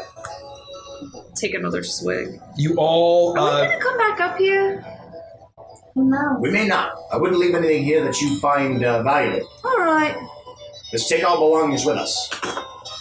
So, you all gather your things and you go and meet down with Seljan, and he's standing there. He's looking fresh. He has a cup of this dark liquid. It seems to be steaming as he's just drinking it out of a tin cup, and he says, "So you sleep on it?" Well, I slept on the floor. It was a little tighter than we thought it was going to be. First up, you gotta tell us if any of your buddies got back to you about Rosie the Riveter. Oh yeah, they did. There weren't many people, and some of the marquees, some of the cats did hear, and they weren't great things. What do you mean, sweet things? What does that mean? What did you hear? Were they more than great? Were they excellent? Maybe exceptional. Yeah. Well, at least they heard of you, but it wasn't like they Not were. me. I'm talking about Rosie the Riveter. They heard of her, I guess, but it I was didn't know it's a she. I think we ever said it's a she. Rosie. I mean, I don't mean to assume, but Rosie, I just kind of, Name. It's Although probably you safe should to assume never his contacts assume. told him that. Yeah. I mean, if we want to press it, we could probably. I could talk to my contact if you want to try. No to need. No need. Those are the details. We're not worried about the I details. don't really understand why they wouldn't have good things to say. I mean, like, if I... No, forget it. If you were Rosie, which No, you're I not, would never say that. That's Which not what I was you're saying at not. all. You. That's not what I'm saying. Oh, okay. I'll stop. Anyway, I didn't sleep very well, okay? Because I was sleeping on the floor. But, you know, at least... Well, I we have had more a blanket. rooms. Yeah. I'm gonna go out on a limb here. You have a room? Rosie. Who's Rosie? Peggy. We've been over this. Hey, it's not me. So It's Oh, you are Rosie. No, Peggy. My Peggy. name's Peggy. Oh, I made an out of character. it's early. It's early. canon mistake. Yeah, he slept on the bed, but he didn't have any blankets. I think that's called retconning. That It is. didn't actually We happen. nuked it from orbit. That's right. The yeah. point So is, you have a branch or a limb. no, it's a metaphor. Why would you bring it in then? Turn of phrase. That's all it This is. is really getting out of control. I understand what kind of industry is going on around here. Have you heard, or have any of your people heard, about any weird mining situations that are not the norm? That's what we're interested in. Do you know something about that? No. I guess that answers that question then. No. We know want nothing. to know if you that's, know That's something. the problem. We're asking because we don't know anything. Yeah. You obviously know something. I'm trying not to let anything get out because there's a panic, so keep this down. Maybe you have an office we can discuss it. Maybe we have somewhere a little more private we can have a conversation. Yeah, the only thing that's going to keep it down is if we get the information, you know what I mean? Really awful if all of a sudden the frog just started screaming. Whoa. There's no danger. There's a look of fear where he absolutely believes you. And he's like, let's go to my office. Do you see the young fox that was up when you, and he's like falling, he's leaning against the broom. And he's like, Jimmy! yes. Like, watch the bar. And he walks and leads you up to the second floor all the way to the very end. A door at the end. And leads you into an office with a large desk. It's a two-bedroom. It's a two-room office and bedroom connected. As he gestures to some stairs, or some chairs rather. And he sits down like, okay, I'm listening. Now, Mr. Alabaster, I can assure you anything you tell us will only be kept between four of us. Understood? Well, The five of us. The five of us. Am I miscounting? Yeah, you didn't count him. Yeah. Well, he's one, and then there's He four of us. already knows the information, Grumley. He's Well, not going to go spreading it. You said one of us, and like, is everybody By in the the room? Dimwood Sweet Earth, I apologize. So the point is, when you say the four of us, you could be implying him, but maybe not you. And then if he agreed to it, and then he told you, and you went out, and you told things you shouldn't, you could say, hey, I didn't lie. I said 4, not 5. Peggy. What? I thought you were on my side here. I am. I'm literally standing right next to you on your side. You're the smartest out of all of us. Why are you doing this to me? Well, what? Mr. Alabaster, I can promise you, between all 5 of us here in this room, Grumley don't say another word. Anything we discuss will be between the 5 of us only. And I assure you, we know nothing, which is why we come to you. Yeah, we're The really established gentleman that you are in your fine pinstripe suit, running this absolutely lovely establishment with the best whiskey I've ever had in my entire life. Yeah. It's the best whiskey I've ever looked at before in my entire life. It's really nice. I can't stress enough that we don't have any kind of fight in this turmoil that's going on. Yeah. And you aren't going to say anything about anything I made divulge because the Skinkertons have killed almost all of my guys That's in terrible. the past 2 months. Hey, they almost killed me too. I'm I with don't you. think I like them, generally speaking. I'm pretty sure I killed one of them yesterday. They've been killing poor innocent people this whole time. Well, I you wouldn't know- call us innocent, but I've got more spider milk where that came from. against them. Smiles doesn't like people that try to have, like, poor Basil. He's looking out for the workers, trying to improve their working conditions, trying to get them to organize and cause a little bit of trouble for them. Do you think Smiles is just like kind of a mean guy, or are all the cats around here bad? I don't trust these cats. But he's like extra not trustworthy. He is the worst of the worst. Smiles is. He's the bad apple. I hate that Remember son we of a talked bitch. about that? There's always a bad apple. He's rotten to the core. Rotten fruit I had born that from a happen bad seed. twice. You know? As I mentioned before, we're not good for much coin at the moment, but we might be willing to make a trade if this information is good.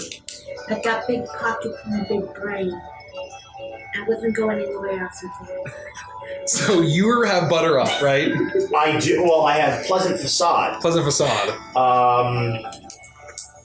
Yeah. So yeah, if you want to use that, you can. If not, or if you just want to, so it's a persuasion, and everyone will have the option to help you. Will have the option to I help. would say that I'm not trying to put on facade. I'm being very honest. Oh, okay, got it. Is the way that I feel about it. Got it. Okay. I'm not trying to- Make a.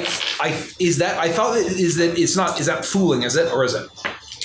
Fooling. Well, is what Either- fooling? for the pleasant facade. If it's It says you suck up to or otherwise butter up an unsuspecting NPC, and then I can basically deflect suspicion and aggression. Got it. Okay. So I'm more.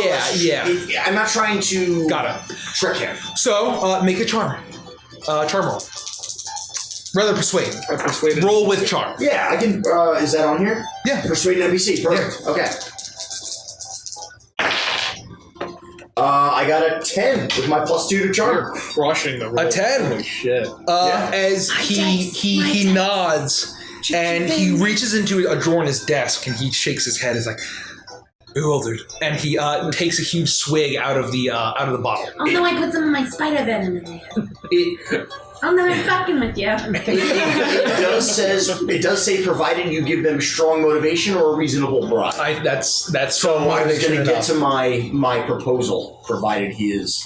I think he says, proceed.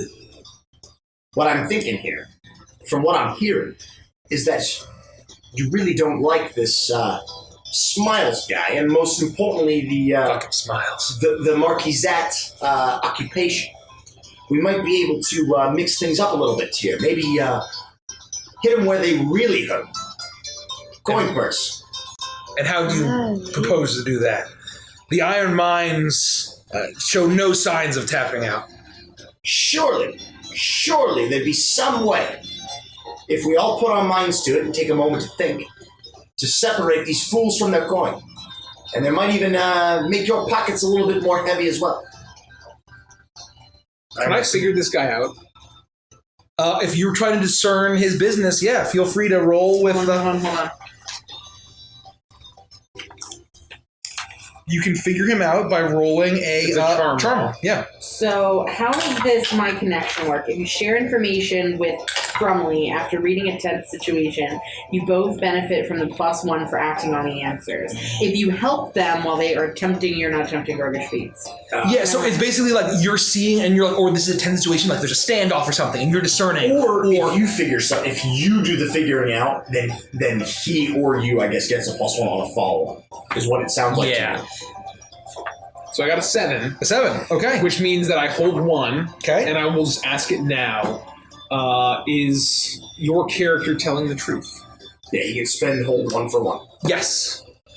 He is telling the truth. And I'll say that he seems right. to be, he seemed to also know something about a strangeness with them, a strangeness with the mines. That he knew something about that, and he seems to be telling the truth, and it seems to be out of a sense of desperation. But it does seem as if like vagabonds are a thing in this world. It's just something that happens, and it's maybe not often that vagabonds roll into a town like this. But he's telling you, he's being forthcoming. All right, well, if we can help you get a little richer, will you provide us information with the strange goings-on at the mine? And I may have come up with an idea to again hit them where it really hurts. But let's discuss some information and then we can talk plans. Well, since you already fucking know, it seems, you vagabonds are a perplexing bunch. Yeah. There have been... But you know, I'm organized. Well, that makes 2 of us. Yeah. But do you have even an with... eccentric tool belt? No, I've more of a whiskey and throat slitting kind of badger. All right, well, if you don't have an eccentric tool belt, then I don't think you have much room to talk. There have been No.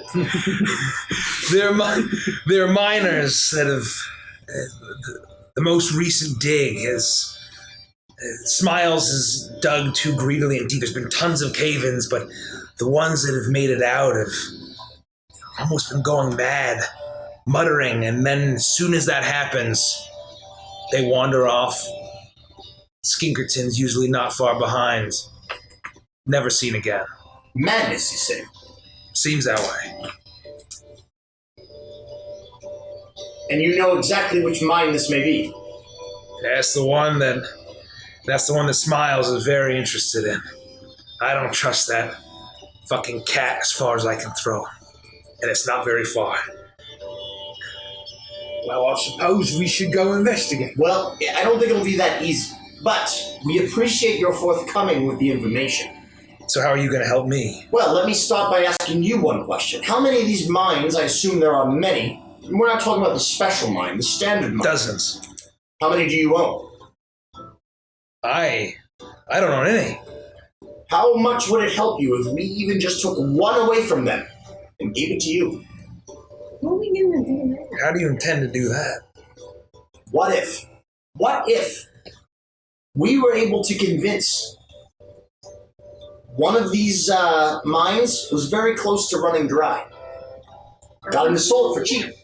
I assume you have coin, my friend. Lots of extra coin around there. We pull a con. We try to convince them that perhaps one of these is not what it seems.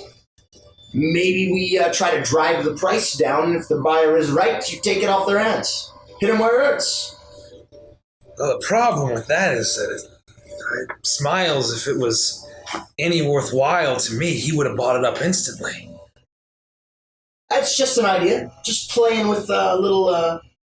You think you can fool some of these miners? If we get them on our side, if we get the people who want us to help them on our side, maybe we get a couple experts up there. Maybe someone to reconnoiter some of these mines. Maybe they're not as valuable as they first appeared. How many people loiter around Reconnoiter? It's a lot of fucking drunks. It's partially my fault. Well, how can we help you? Do you have anything you would like us to do? Can you mess with Smiles' operation as much as you can? You're vagabonds, you're the adventurers. That's exactly something. I don't know we can what do. Smiles wants with the mine where all the people are going crazy. Well, we can kill two birds with one stone. How does that sound? You got a stone on you? Well, it's more of a, what do you always call them, a metaphor? Figure of speech, What? turn of Figure of phrase, speech, metaphor, turn of simile, phrase. whatever you want to call it. Idiom? Is that one of them? That's one of them. Why would you even bring it up? Well, look, I'm just trying to say, I think I've got a stone right here. Did And you I, give him a hand? Oh, cool. See, at least he follows through on his promises, you fucking schmuck. I don't think the words promise ever came across my lips, You but know- fair enough. You say it out loud and it's a promise. That's how frogs work. That would get me in some very deep I'll trouble. tell you. we'll go investigate the madness, and Yeah, on the but way, then talk to me we'll like spread word. We'll hopefully help with this this organization of the miners, and maybe we can mess with all their stuff along the way. And I think that if we can devalue one or two of these mines, there might be something in it for you to buy one. Yeah, you know, what if we could convince them that one of these mines has strange rocks that doesn't allow them to get drunk ever again if they breathe in the air? Peggy, I like where your head's at. Because then none of them would ever want to mine it, and then what good is it? It's true. You know, you give a drunk you're going to go mad or you can't get drunk, and they're going to pick the mad mine every time. Do we just go out that way? And I just point in the big general direction of the mines. Where can we get some food around here? You want some? Here's some breakfast, and he pushes out like these moldy biscuits towards you. This is all we got. Well, I'll just scratch off the little green part. I think I'm going to Should pass, be my friend. I fine. think I'm going to pass. Well, let's not be too hasty. Vagabonds, Yes, 4 of you. that's what they call us. That's worth a couple of skinkertons. Yeah. None of you give your services to anyone else in this town. Selden Alabaster, you are employed as long as you are in Reconnoiter Ridge. Well, you say employed, but, you know, what do we get besides info here? What are you Look, gonna- I'm looking to line your pockets. Find Gold. me. Look, Do you know how much gold these filthy fucking miners have to spend? We get gold. Yes. Can I I'll consider say me this, in? all right? No, hold on. We'll be in, but there's a down payment first. If we're gonna agree not to do anything for anybody else, we can't do that with nothing to line our pockets. That wouldn't be fair, would it? Half now, half when it's done. Make a persuade an NPC. Why? No, she's close on the help. What is it? What does it What cost is to it? help? Where's the persuasion? Charm. No, Oh, sorry. no. What does it cost me to help? An exhaustion. An exhaustion. Oh, perfect. Oh, perfect. Come on.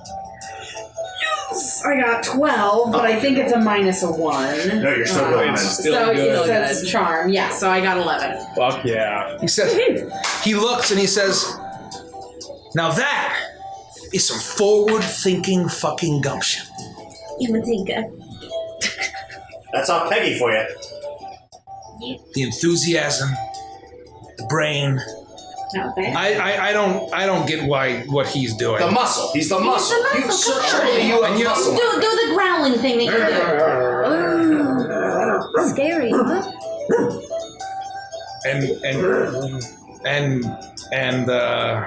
I heard that you go to the bathroom late at night from Jimmy. She's a distraction. And she's hungry all the time. I Yeah. do it if She costs us a lot of money. She'll help you get rid of all your moldy biscuits if you have any lying around. yeah. I have other things I can do. Well, Sure. I suppose if this is a deal, and he spits into his badger paw, and you see the long claws extend as he reaches out to shake whoever's hand shakes first. I immediately spit in my hand and I shake it. There we go. Yeah, whatever. And my tongue comes out and wraps all the way around my hand, and it just like slobber. And I rip my hand out. They're frogs. Oh, you hold on, you spit have left biscuit my crumbs. fly on there, and I pull the fly back. Yeah. I've got a paw full of moldy biscuit crumbs. And now it's all saliva because of the tongue. It's like his hands are covered in moldy biscuits and saliva. And flies. And fly. Thank you, sir. That's a fine handshake. You won't regret this, sir. Oh, and do me one favor. If we're gonna pull a fast one on these guys and get you a little extra lining in your pockets, try to come up with something too, because it takes two to tango. I have ideas. That's my man. And so with that, he reaches beneath his desk and he pulls out 4 bags of coins as he drops it for each of you. And I would like each of you to take an equipment, a bag of coins that has 2 decay in it. Ooh, baby! Half now, half later. Oh, my friend, I have a feeling that this is the beginning of a very beautiful friendship.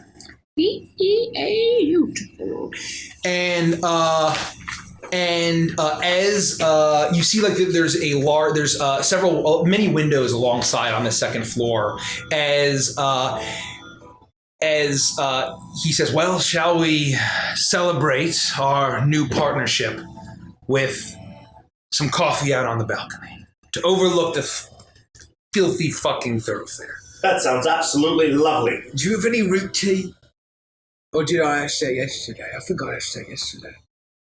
I have my personal stash. Now that you're in my employ, I tell everyone we don't, but I prefer chamomile myself. I would, if you have root tea, I would greatly appreciate some.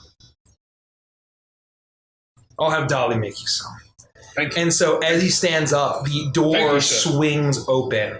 And you all, after storing your coins away, you step out.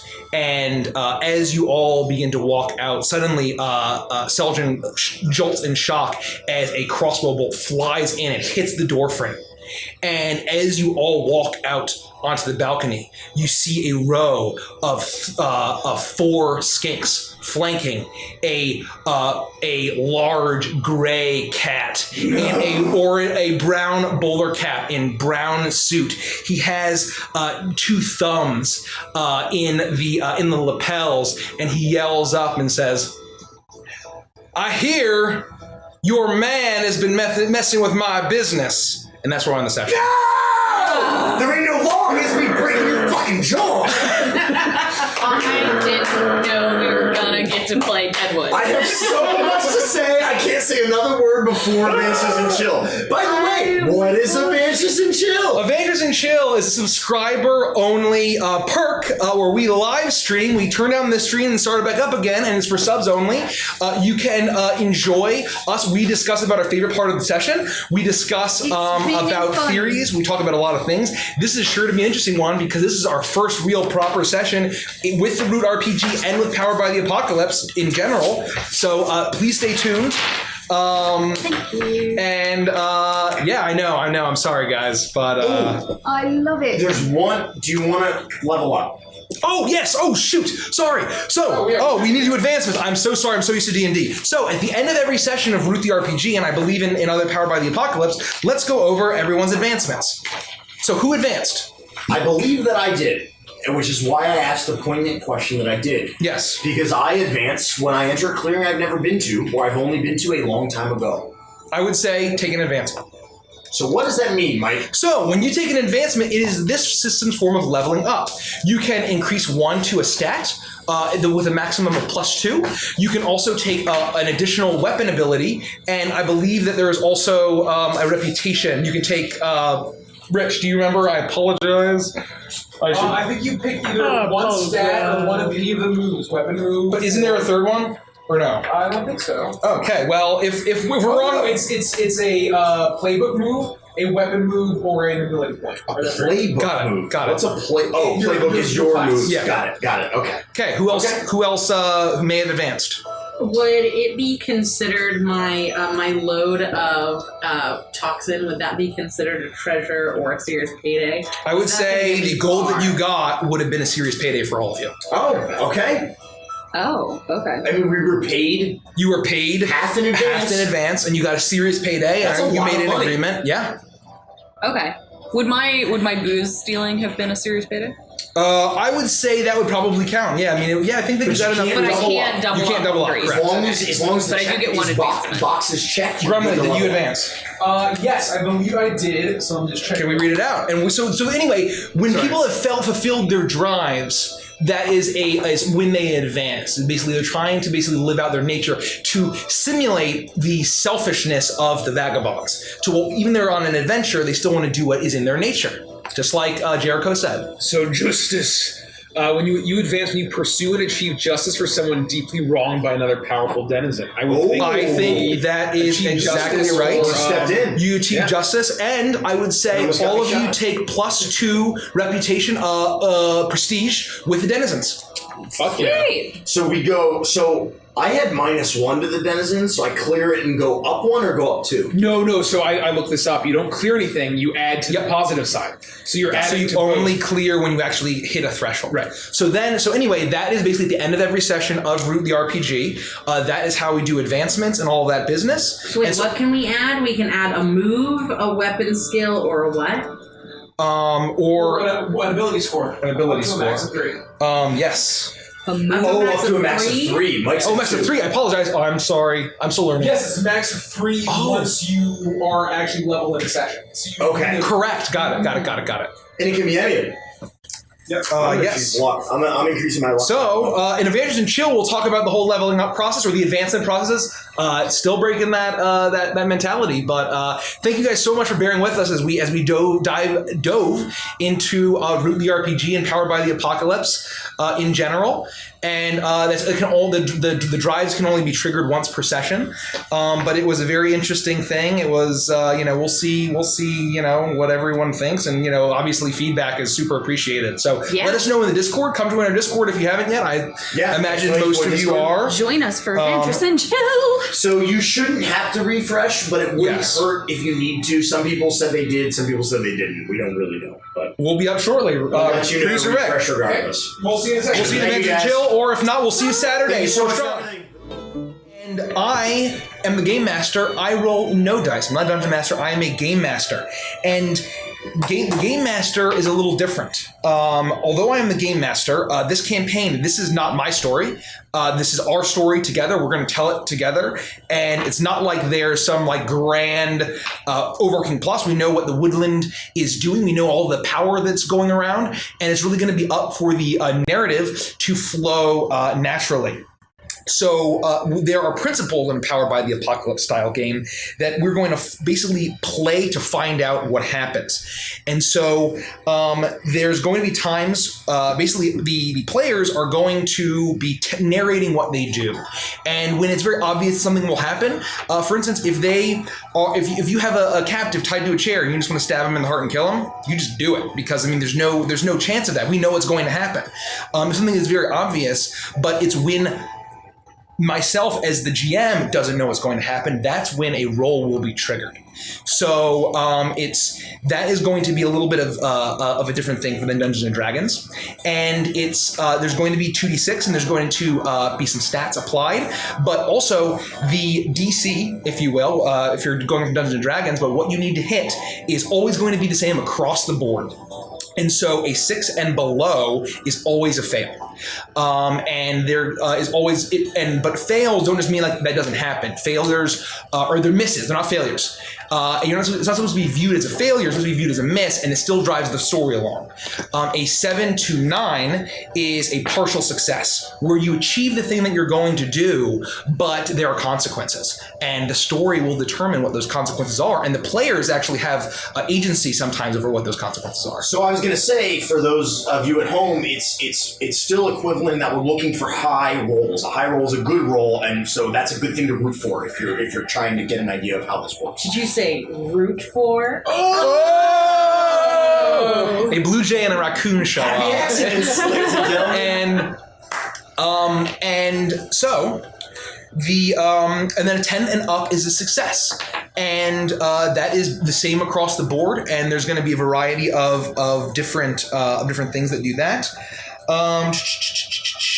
Okay, so why don't we just go around and go over your name, your species, your general overview, and why don't we go and then we'll basically go through all of our background questions, basically round robin. We'll talk about where we're from and who we left behind, and the faction we've served most, and the faction we've earned the most special enmity. And we'll start with Grumley. I left behind my master, the sheriff. I was. Let me go back to the map here. I lived primarily in New Felicia. Is that how you say it? Felicia or Felicia? Felicia. Hi, Felicia. And I would, as a deputy, I would go from clearing to clearing, cat control clearing, and I would collect taxes. And so Sheriff Beatrix was the one that was my master, and she, when she cast me out, when she fired me from my position, she was the one I left behind. Obviously, the faction that I served the most was the Marquis 8, and I'm still trying to serve them, maybe one day get my position back. And clearly I don't like those nasty birds, so I've gained the most enmity with those that Eerie dynasty. Did I miss anything? No, that's right. Okay, Hazel. You said who I left behind. You left behind, and you're the faction you've served most, and the faction you've earned special enmity. Oh, well, it's so sad. I left my whole family. My dad, Wally, his name's Walnut, and my mum, Coco, her name's Coconut. And all my brothers and my sisters, there's my older brother, Mac, he's Macadamia, and my twin brother, Filbert, and my little sister, Peanut. I miss her so much. Well, that buffet I stole, it was supposed to be for the Eerie, and they're pretty mad at me, so they're definitely the one I've got the most enmity with. And I guess along the way I've just been kind of stealing things and helping the denizens as I go, because it seems like the cats have a lot and like nobody else has anything, so that's not very fair. Great. Peggy. You know, I don't really care about fair. I really care about making things. So, because the Marquis kind of has a lot of money and they have a lot of things I can use, I have created kind of the best situation between the two of us. But in doing so, I think I pissed off the birds a little bit because they tried to attack me when I'm delivering my wares. Outside of that, I'm from Wart Wallow. It's a little clearing. You'll see it. There's a lot of water there. And I think I answered all those questions. You did. Thank you. Booker. All right. The person that I left behind, his name is Benny. He's the one who taught me everything I need to know about being a grifter. Benny and I got into a lot of good scraps back in the day, stealing a lot of good stuff from a lot of people. There's a little bit of a theme here, because the faction I serve the most is the Marquis 8. It turns out that I have an ear or a sense for whichever way the wind might be blowing, and I'm certainly not going to be on the losing team. That being said, I tried to pull a fast one on the bird people from the Eyrie, and they caught on pretty quick. Turns out they're a little bit hard to scam, so they don't like me very much. I think that's all of my questions as well. Great. And so there are stats that everyone has, and each vagabond type, which they're called playbooks and powered by the apocalypse. You can basically consider if you're coming from D&D like a class, and they have different statistics and special abilities. And there are 3 primary tracks that track basically health and how well you are. There's injury, which is physical bodily health. There's exhaustion, which is mental fortitude, physical fortitude, and the will to go on. And then there's decay. It's your equipment. It's how sound your armor is potentially. And each of these vagabonds has their own nature. And there's something in their nature that allows them to clear their exhaustion. As soon as they achieve it, they feel revitalized and they are no longer exhausted. Grumley, what is your nature? My nature is the defending nature. That means that I clear my exhaustion track when I defend someone who cannot defend themselves from dire threat. Okay, Hazel, what is your nature? Oh, and welcome to the Evangelist Fam Iconic Productions. Thank you so much for the follow. Welcome. Thank you. My nature is kleptomaniac, and it's not as bad as it sounds. It's just that I clear my exhaustion track whenever I selfishly steal something valuable or important. It's not bad at all. Peggy. Well, I'm a perfectionist. What can I say? If I'm gonna do it, I'm gonna do it right, and I always do. So, I clear my exhaustion track when I sacrifice others' interests to complete a project or a craft. It's not that bad either, you know? Certainly didn't backfire in session 0. Hey, what can I say? Everyone got out alive. I'm the hustler. I clear my exhaustion track when I spring a complicated con on a dangerous monk. Great. And so these vagabonds have been traveling together for around 6 months at this point. And they have certain connections as they've all kind of found their way to working together, at least as long as their interests are remotely aligned. It's very dangerous to survive in the woodland, especially in the dark forest and all the dangers that lurk within. And so there are certain connections that have happened with these vagabonds. Grumley, what are your connections? My connections are I once protected Booker from a mortal blow during a fight because all he's got is like a briefcase or something. I'm not a fighter. And I would do it again. It's good to know. And then my partner is Peggy, or should I say Rosie the Riveter. She and I together helped a faction take control of a clearing and share responsibility for it. Great. Hazel. My professional connection is Peggy. She needed some materials, so I stole something important for her, and I proved my worth to her. And my friend is Booker. He talked me out of jail one time, sprang me out of holding, and I owe you. You're not the only one. Peggy. Well, you see, let me look here. It's on the other sheet. Looking through my notebook. My professional connection is Grumley. We've been working together well for a while. We read each other's moves easily. So that's just kind of what it is. It's basically all it says. And you have another connection. Yeah, sure. I got a family member named Hazel. And we get into some ruckus together on occasion. And we had each other's backs when we run out of a clearing because, our nature's got a little bit out of hand. It happens. Great. And so those are special little abilities that... What? Oh, Booker, apologies. Oh, how could you forget about Booker? We haven't even started the game yet. My family is Hazelnut. After Hazelnut and I pulled off an impressive heist and stole something very valuable from a powerful faction, my bad choices landed me in dire straits, but she bailed me out, and we've been close ever since. And then my next connection is the Watcher, who is Grumley. He saw through one of my cons and turned it back on me. How? I don't know. Why did we forgive each other? We haven't really talked about it. And so anyway, not interrupting anymore. So those are little special mechanics and boons for the inner party role play and backstory. So that bond or maybe potentially can harm sometimes, depending on the class or the playbook. Your party members. Finally. The way that levels work in this system, leveling up is very different. It's not like there's a level 1 to 20 or something like that.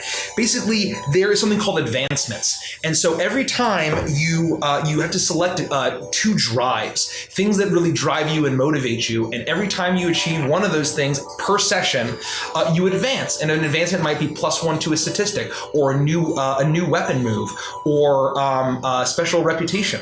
It's the equivalent of leveling up. It's the equivalent of leveling up. And so, this is the last thing that we're going around. Grumly, what are your drives? My drives are justice and honor, because I'm a very loyal good boy. And He's the goodest boy. I advance when I pursue and achieve justice for someone who is deeply wronged by another powerful denizen. And I advance when I uphold my sense of personal honor at great cost to myself or my allies. So the cost could be them and not me. And I would still level up.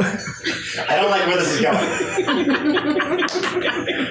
Hazel. Well, my drives are greed, and it's not as bad as it sounds.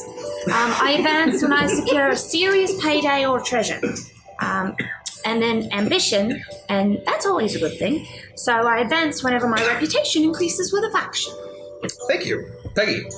Mine's also great, but it is as bad as it sounds. I do advance when I secure a serious payday or treasure, and I try to a lot. And then, ambition, because Hazel and I are very similar with family. And I advance whenever I gain reputation with the faction. So, hello, Marquise. You need anything? Great. Thank you.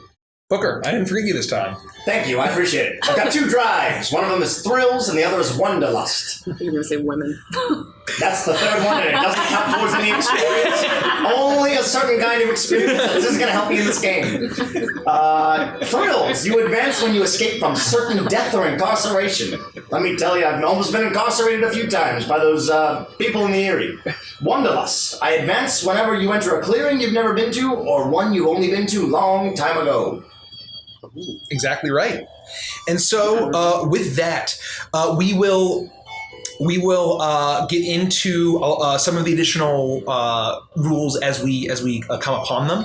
This system is basically based on moves, rather. So there are moves that the PCs take, and I referenced that I'll ask for a die roll, and so basically they're going to narrate what they're doing, and it's like, oh, what does my character sheet say? As long as it follows the fiction and the story, and it makes sense within the context of the world, they'll be able to do it. If we don't know what's going to happen, and we need to figure out if it does work or something, if there's a chance that it might not, or there will be consequences, that's when they'll use a specific move, and I'll ask them to roll something, and we'll see what happens. There's specific weapon moves as well, but we can get into that once we actually need to. So, with that, I believe we're ready to begin. Well, I need my reputation because it changed from our session 0, and I don't know how to calculate that. Yes. It's under your... so your reputation... But mine's tied to Rich. So I see. You have 4 with the Marquis 8. Yeah. So mark 4 boxes with the Marquis 8. Why? Because you picked Marquis 8 as the one that you've helped the most. Yeah. Which is 2, and then my connection to you gives you 2 more. Thank you. So I removed the extra 2 you gave me. Right. So nothing else should have changed for me. I don't think. I don't believe so. Okay. We'll. That was all I needed. No thanks. We'll wait for Kels to get back before we actually begin the campaign. So yeah, bear with us. This is yes. the first time we've legitimately played a full PBTA campaign. I'm so nervous. So it's definitely a lot of new territory for all of us. Oh, yes. 5 of us. The context is so different from D&D. And this is really the first real campaign that we're playing that's not Dungeons & Dragons 5th edition. Right.